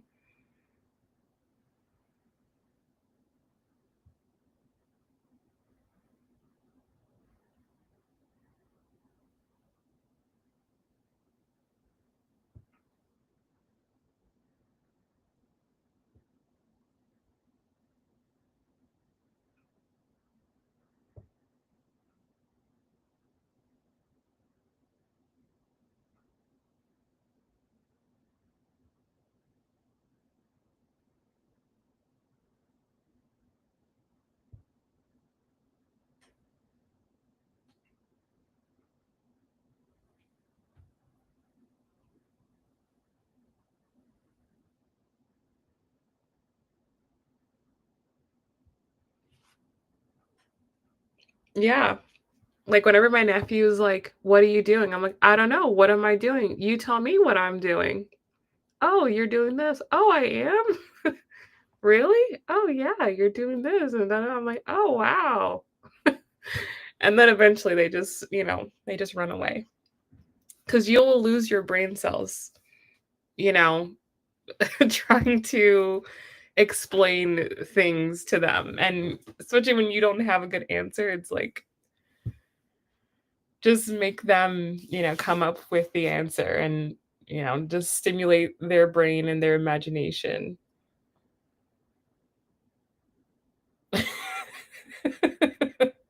Exactly, exactly.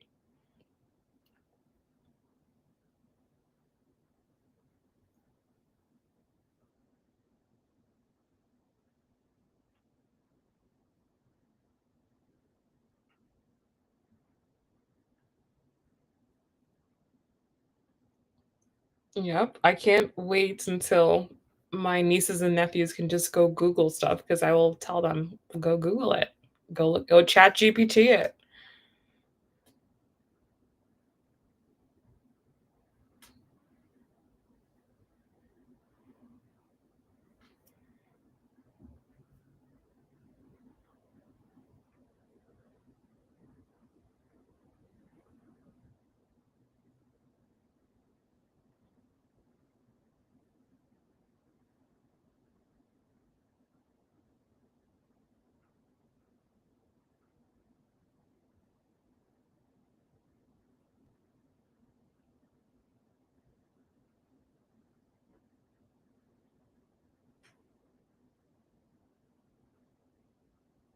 Yes, they will.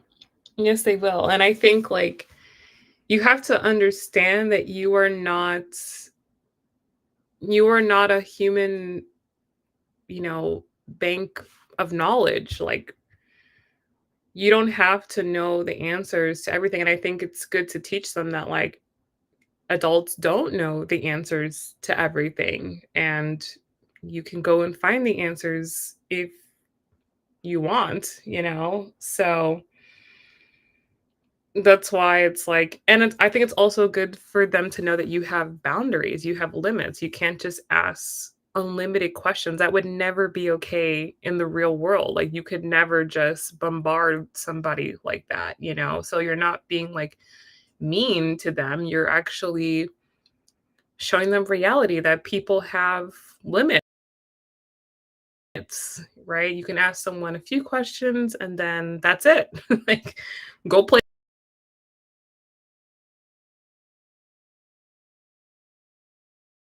be realistic.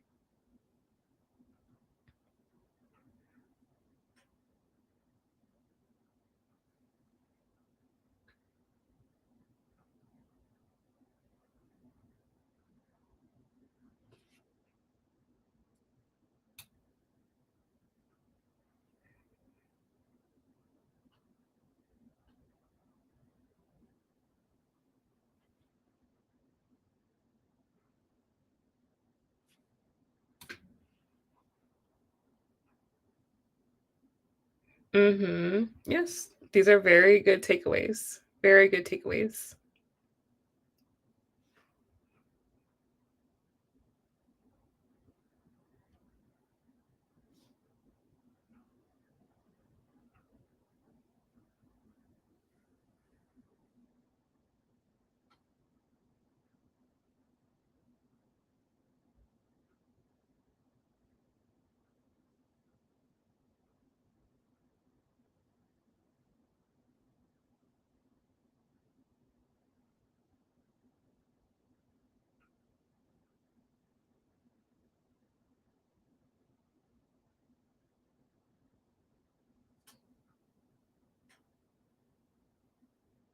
Oh, that will be good for him.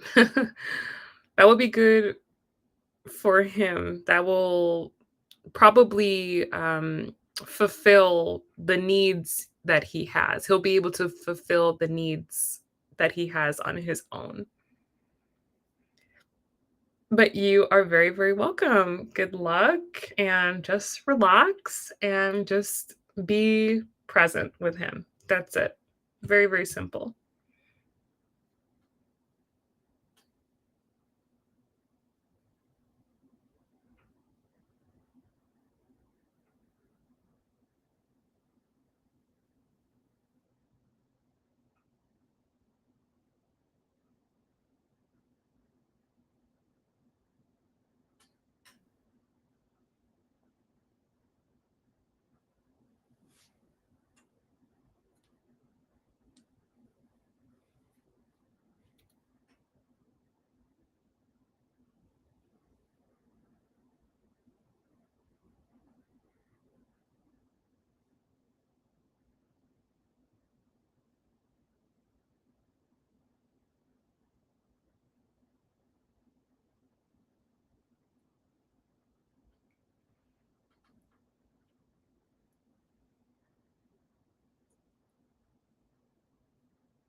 Hello, Kim. Thank you so much for your donation. You can post your question whenever you're ready.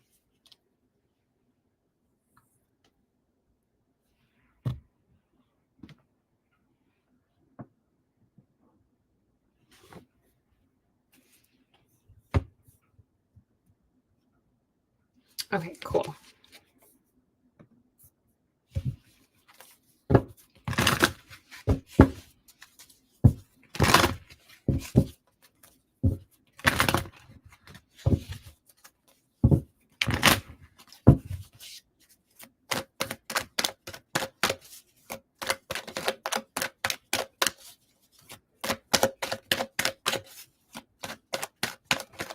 Most important messages for Kim, please. How is Gemini thinking and feeling about her? How does he feel about their connection?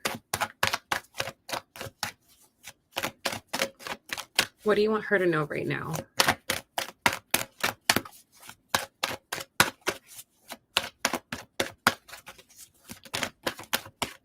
Okay, so his overall energy towards you, we have the Seven of Pentacles. All right, he feels like you guys are reaching a critical point where it's like you both have enough information about each other to be able to make a decision about what you'd like to do here. Um, he feels like he needs to make a decision about whether or not he's going to bring you closer into his life or if he is going to move forward. He's at a crossroads here. He knows what he wants, okay? There are certain things, excuse me, about his life that he's like fully certain about, he's committed to. He's like, yes, I'm going to be putting my energy into this. But when it comes to your connection, he's uncertain. He doesn't know. So, bottom of the deck, I have the King of Swords. He also doesn't like the uncertainty. He wants to put this in a box, so that way he can focus on what he wants, and also he can give you the certainty that you're looking for too. So the way he's thinking about you,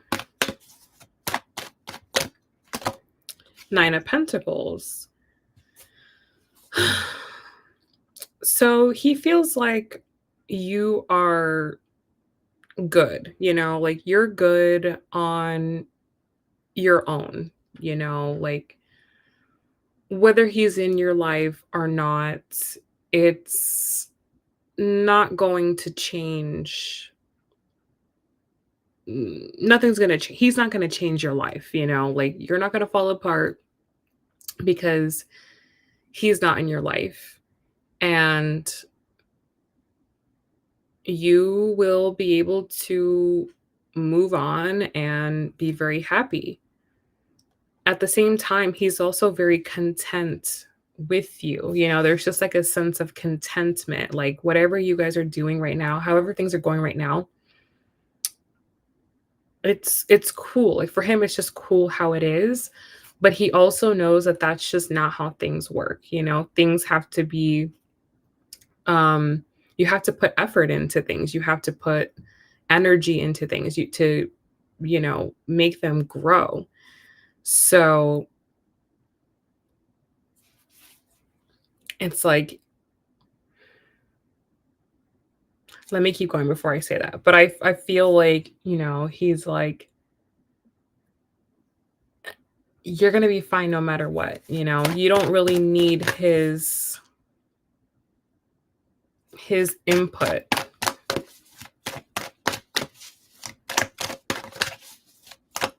Okay, the way he feels is the Queen of Wands. So he's very attracted to you, okay? Physically, he's very attracted to you. He finds that you're very attractive, and that's kind of a part of the thing with him. It's like, listen, she gonna be fine, like she will find someone else, if it's not me. Um, like you're attractive enough that you have options, and that actually can kind of be against you sometimes when you're attractive because guys feel like, oh, she can do better than me. There is a little part of him that feels like you can do better than him, okay? Or that he's gonna be like fighting off other people, or like if he's not acting right, like you'll be looking at other people. So like he feels like that element is there. And like instead of him being like, oh no, I'm gonna fight for mine, he's kind of more of like, you know, I don't know if I'm gonna fight, you know what I mean? So I don't know. You said, I mean, I involve him though. You said, well, yeah, he has options too. We're both good looking and stuff. Yeah. That's it's funny though, because sometimes guys will end up with a girl that's like not that good looking just because they feel like she's not going anywhere. And that sometimes is like easier for them to deal with than a girl that's attractive that they feel, has options and can like, you know, leave when she wants to. So I feel like he kind of feels like you're that type. Like you're on that level where it's like if you don't want to deal with him anymore, if you're not, happy with the way that he's behaving and you're not like getting giving him what he wants, like, you know, he will feel a type of way about that. He might not be as confident. Even though he's good looking, he might not be that confident. Mhm. Yes. Yes, he probably likes it on one level, but as his girl, and someone he's getting more serious with, probably not as much.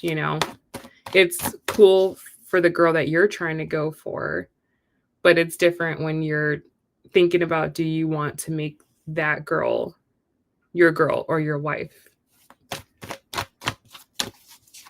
He's just like, I don't know. Like, that's kind of the vibe he's giving. Like, I don't know.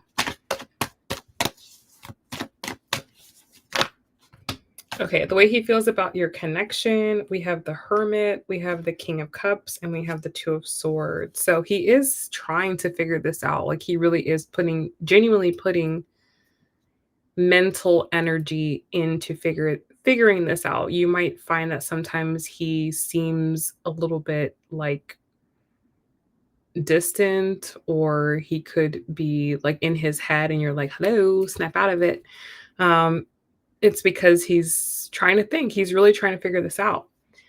um and with the King of Cups here, he does genuinely have feelings for you. Like, he genuinely has feelings for you. He has a big place in his heart for you.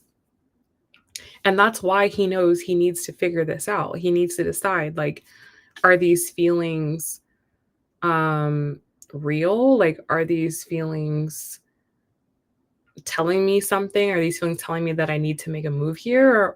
Or is this just like puppy dog feelings? He's trying to figure that out.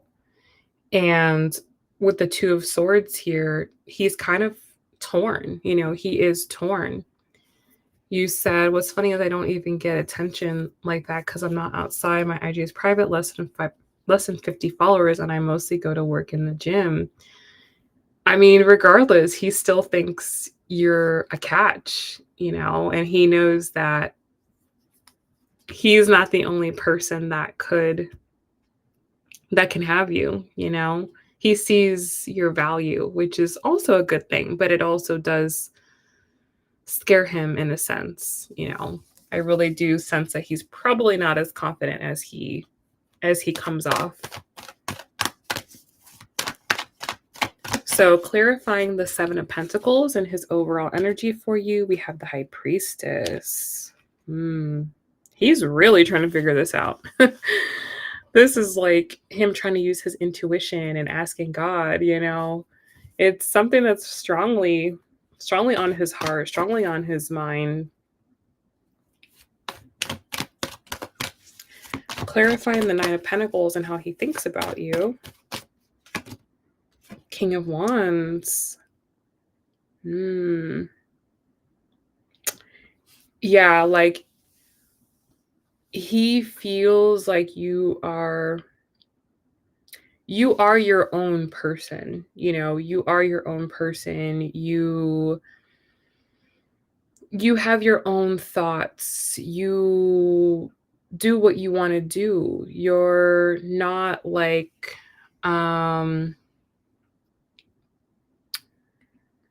you have a brain.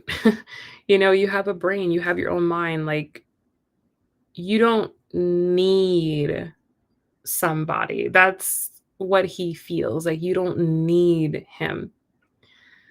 Maybe you want him, maybe you have good times with him, but you don't need him. He feels like ultimately like you're good. And that also, in a way, makes him feel a little bit threatened as well because he's like, what can I do for you? You know, what can I do for you that's going to make you stay? Like, why would you stay with me? Um, again, he's kind of lacking a little bit of confidence here. Um, he said, I shared a post with him that said, I hate small talk. Bitch, do you believe in aliens? And don't believe Tupac is alive. And he responded, us. Yeah, we have a lot of intellectual conversations, and I call him for help with business stuff, though. Yeah, but you're not going to fall apart without that. You know what I mean? Like, you're going to survive. If you weren't asking him, you could ask somebody else. You know, like, he doesn't feel like he's doing anything for you that's, you know, super special. So I would say, like, if you do really want to be with him, like really want to be with him, be more vulnerable. Be more vulnerable than like business, you know, because business is masculine, you know, this is masculine. You need to rely on him more in a feminine way, more feminine, more vulnerable, you know, more like needy a little bit, you know, a little bit more needy in that way where he feels like you cannot do without him because he feels like you could do without him, you know?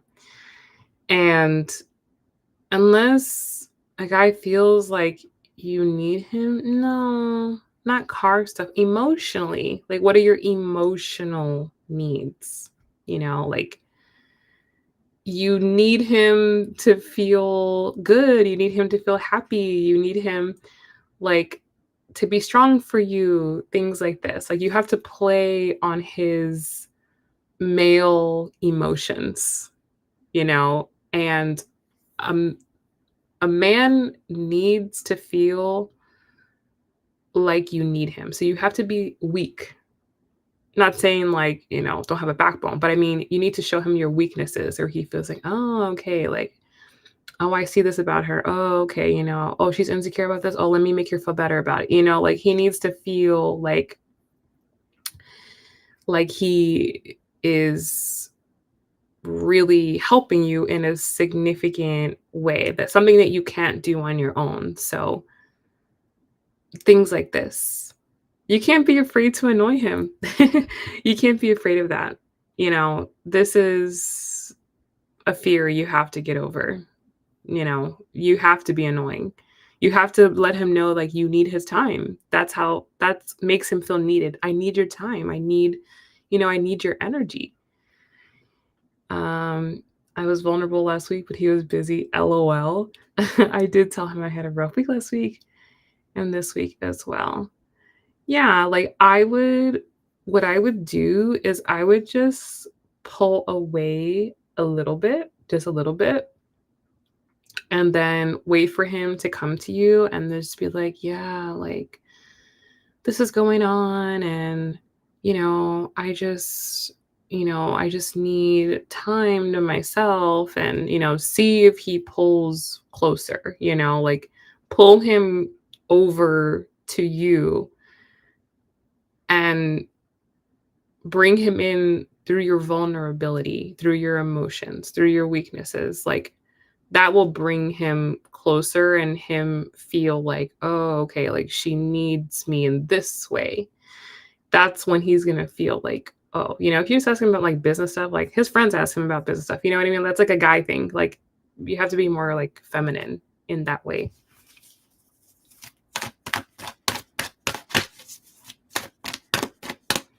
Clarifying the Queen of Wands, we have the Ten of Swords. So yeah, he feels like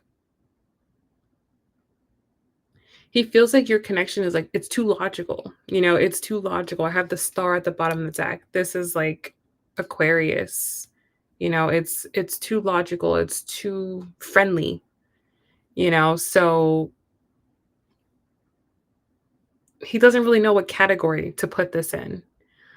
So, you have to switch him out of this like friend masculine category to like, you know, girlfriend girlfriend, emotional, like, you have to go in on this side. This is how you kinda get out of this other side with him. Um, you said, "Girl, he's literally so busy with his business, I had to tell him I need to help to remind him to call me tonight.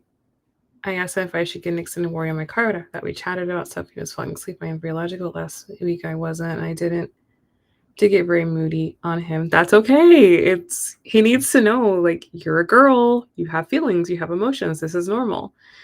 He needs to know this side of you, you know, like asking if you can get an extended warranty on your car. You can ask anybody about that, but you're not going to be vulnerable with everybody about, everything that you're feeling. So just try to be a bit more vulnerable in your heart, in the heart, because this is not something that, guys feel all the time. And that's the difference between a guy and a girl is the heart.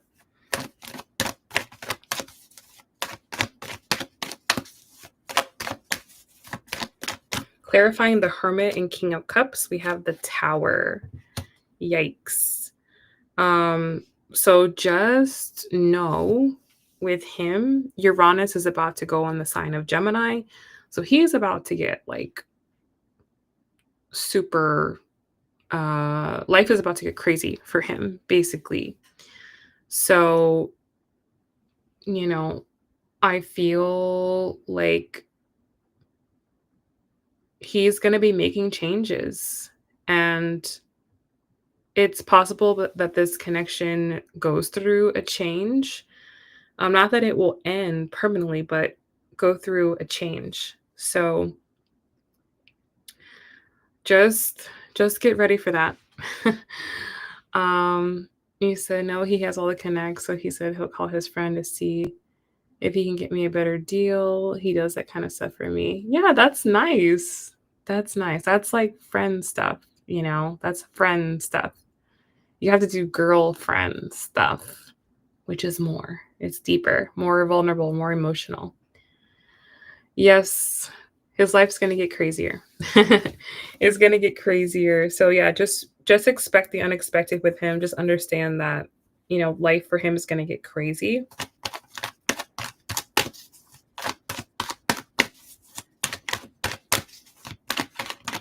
Clarifying the Two of Swords, we have the Moon.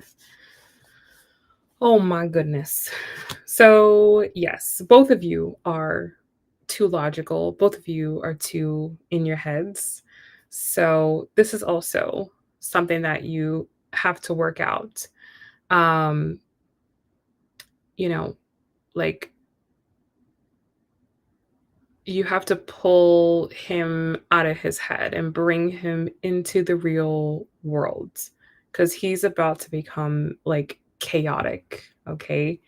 Because that's for you guys to have like a more emotional connection, you have to be the leader in that.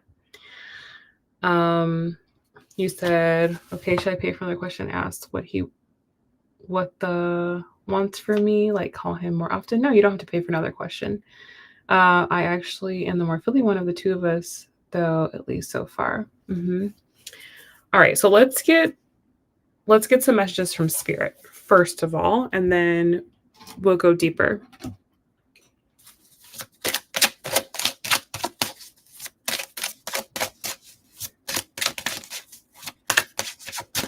Okay, so we have soulmate. Okay, soulmate.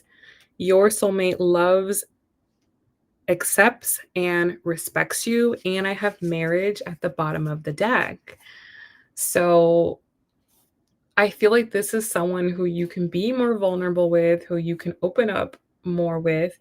And it's not just about calling him more. Like, it's not just about like being more and doing more. It's about the quality of the time that you guys are spending with each other is mirroring more of a relationship than a friendship.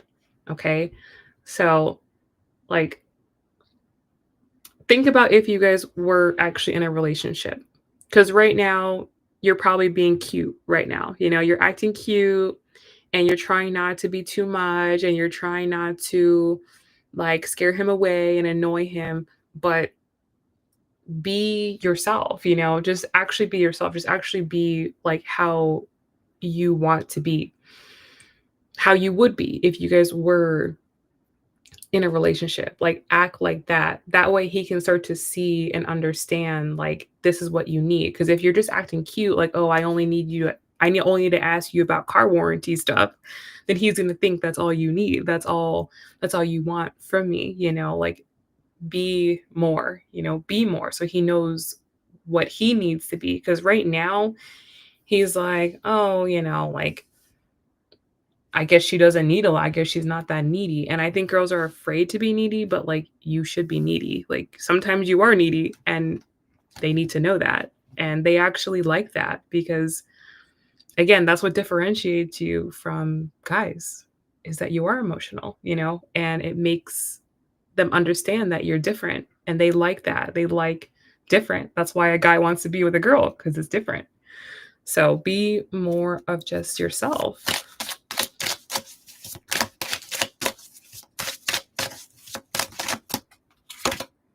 We have unavailable, but we also have twin flame. Okay, so mm, you know, like I said, with the Uranus and Gemini, things are about to get crazy for him.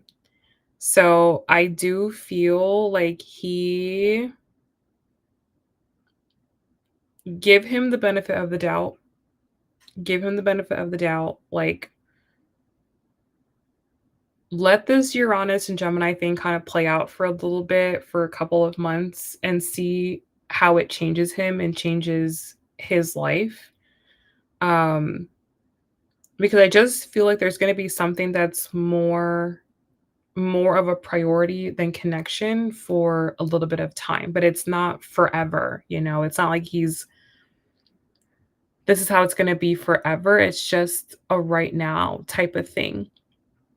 I told him that when I need attention, I'll just call him since he's so busy. Honestly, he doesn't respond to anyone. So unless I make my presence known, he puts me in the back burner. Yes. Yes, exactly.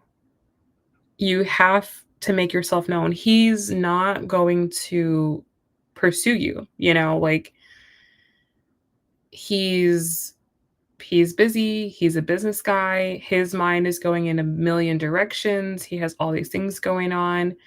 Like, you kind of have to be in charge of his how can I say it? Like,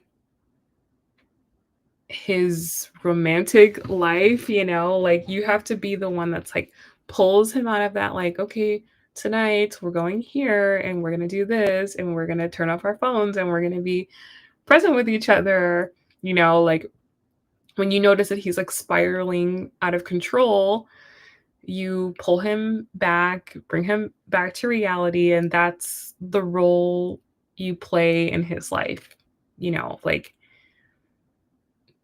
and that's if you want to be that person, do you want to be the girlfriend of the guy that runs 5 businesses? Like, if yes, then you have to assert yourself in his life, like, you have to just play the role. And eventually he will be like, you know what? Like, I need you. Like, I need you. I cannot do this without you. And then he commits. But you sort of have to give him a trial run or a tester of what it's going to be like. And you also get to see if this is something that you want to do. Like, do you want to be in this role? Do you want to have a partner that is so busy, because that in itself requires a lot of, you know, independence and understanding and patience. So you also have to decide if you want to be with that type of guy. You said yes to last week. I called him because I had some time to kill before picking my son. He was like, I needed that mental break. Exactly. Exactly. You have to. I know people don't like to hear this, but like that type of guy needs an annoying girlfriend. Like he needs someone that's going to be more um first of all, he likes distractions. Gemini people like distractions. So he doesn't mind if you distract him, that's fine. Second of all, he needs that. He needs someone that's gonna be more high maintenance. He needs someone that's like that because that's what keeps him interested. A guy that has 5 businesses clearly doesn't mind being mentally stimulated. So you have to mentally stimulate him and you have to take him out of his head and take him on a different path, from time to time. Um, and not be afraid to interrupt his mental tornado.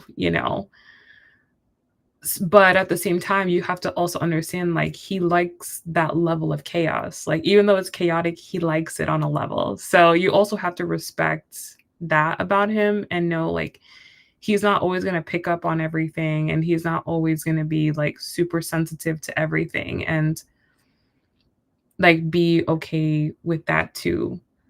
It's just a matter of like, do you like this? Do you like somebody that's like that? I feel like I do feel like it's good for you. Like I do feel like he is good for you. It's just a matter of you being okay with it.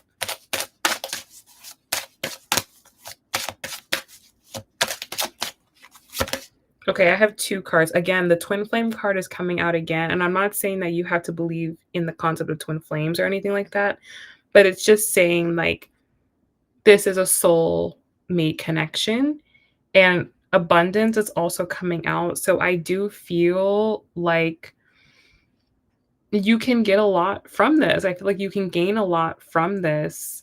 Um, but I do have addiction at the bottom of the deck. Like his businesses are like an addiction. This is someone who likes to be mentally stimulated like that. So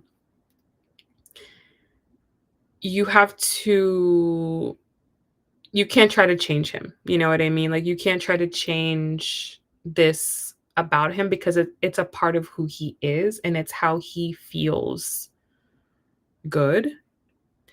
Um and so the biggest thing with you is like managing your expectations of what he can do and what he can't do and who he is and who he is not. And seeing the positive sides in this. Like yes, he might be like that, but there probably are a lot of benefits as well. And as long as you are, okay with the pros, you learn to live with the cons and not try to be like, oh, you need to change this about yourself. Like as long as you can accept him for who he is, you can be fine here. This can be fine. You will be fine in this connection. Um, you said I am. I like men like that, to be honest. Yeah. So if you like this, then just accept him for who he is and just go with it. His Leo moon sits in my second house. Yes. Provide for me. You said, haha, I don't want to, and I actually admire and love it about him. Yes. So just let him be him and you just be you, but be be more needy. You're the sixth business, you have to be the sixth business. You can't be afraid of like taking his time, like you can't be afraid of giving him another challenge because he actually likes that. He likes to feel more challenge. He likes a girl that's a challenge. That's annoying. Like, oh, I have to do this for her. Oh, wait, gotta do that. Like he's crazy like that. So like you have to play on his crazy. This is not like a normal guy that's like, you know, just drinking beer and watching sports. You know what I mean? Like this is a guy that's busy. This is a guy who's doing things, that's thinking about things all the time. So you need to be on his mind too, not like, oh, I don't want to annoy him. Because then he's not thinking about you. It's better that you're annoying him than he's not thinking about you. Yes, you need to insert yourself.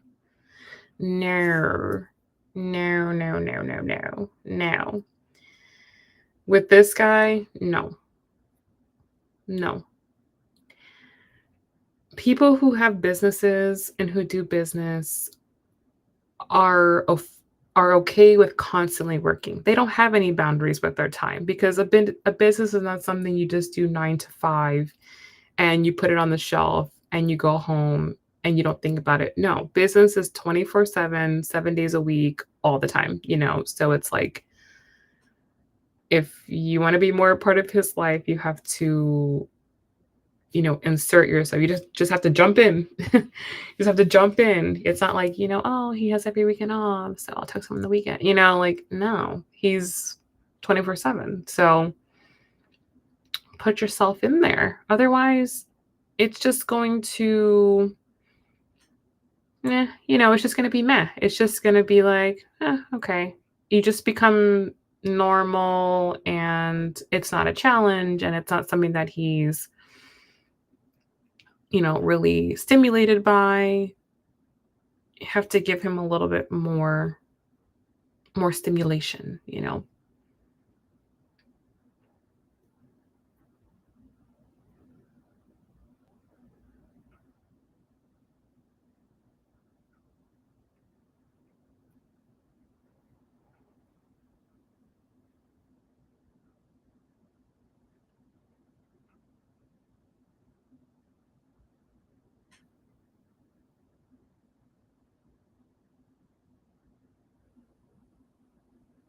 Alrighty.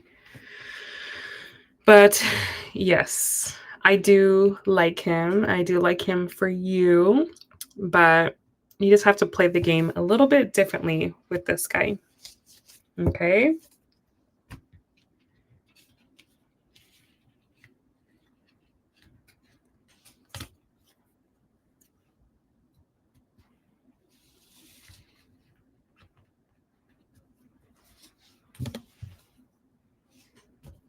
Yeah, I can pull a card for that.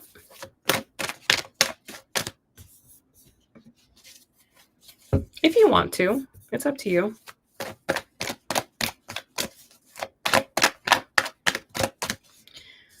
So how would he feel about Kim inserting himself?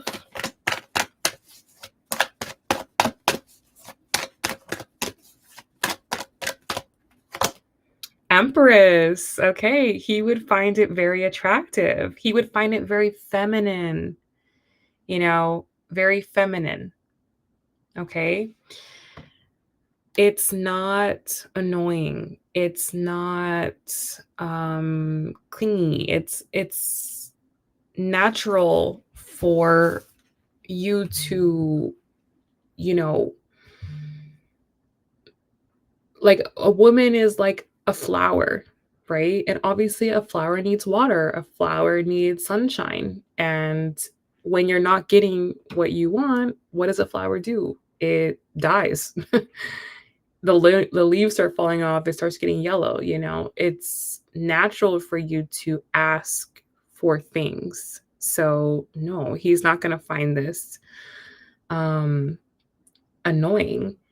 And like I said, it's like another thing on his plate, which he actually likes. Like Gemini people like having a lot of things on their plate. They like balancing stuff. These are the people that are doing things all day long. The busier the better, you know, like this is how they feel alive and how they function. So, of course, you have to be exciting. You have to be bringing positivity. You have to be bringing the right energy. Of course, you're not going to be bringing negative energy. You're not going to be bringing bad energy. No, you're bringing good energy. You know you have good energy, and you're like, you need to come experience this energy. You know, come on, come hang out with me. Let's come do this. Like, let's go here. Let's do that. Like,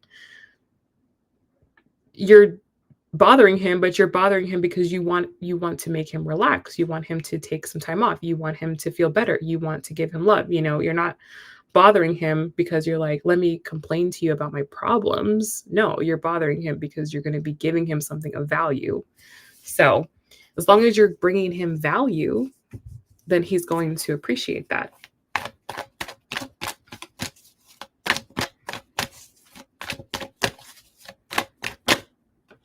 Okay. We also have the magician. So, this will also actually benefit your friendship. And this will bring another dynamic because, you know, you're Gemini, you know, like you want to have dynamic with Gemini. This person wants to feel like you're multiple things for them. You know, yes, you're my lover, but you're also my friend. So this brings another dynamic in. Like that way he never knows, what am I getting with you? Am I getting the friend version or am I getting my lover? I don't know. You know, it adds another dynamic. It makes it more interesting. It makes it more stimulating for him.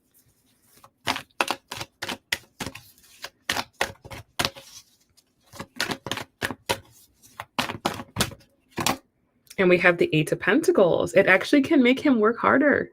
Okay. It actually can make him work harder. It seems counterintuitive, but it's not. Not for this type of guy. No.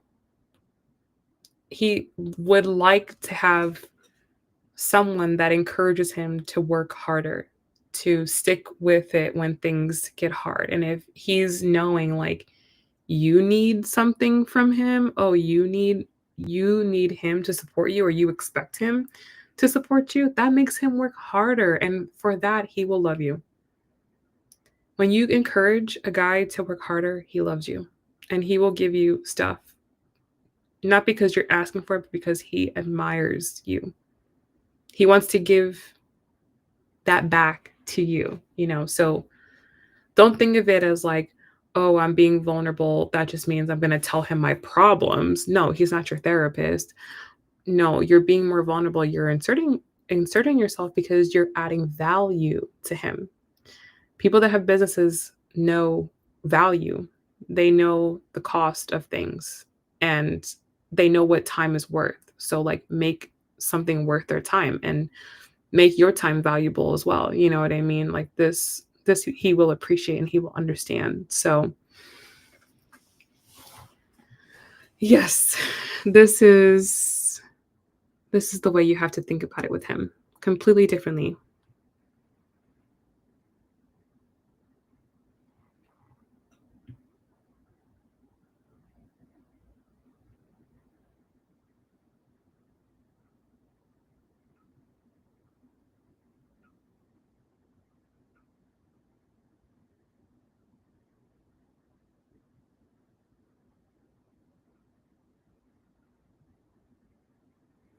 You're welcome, boo.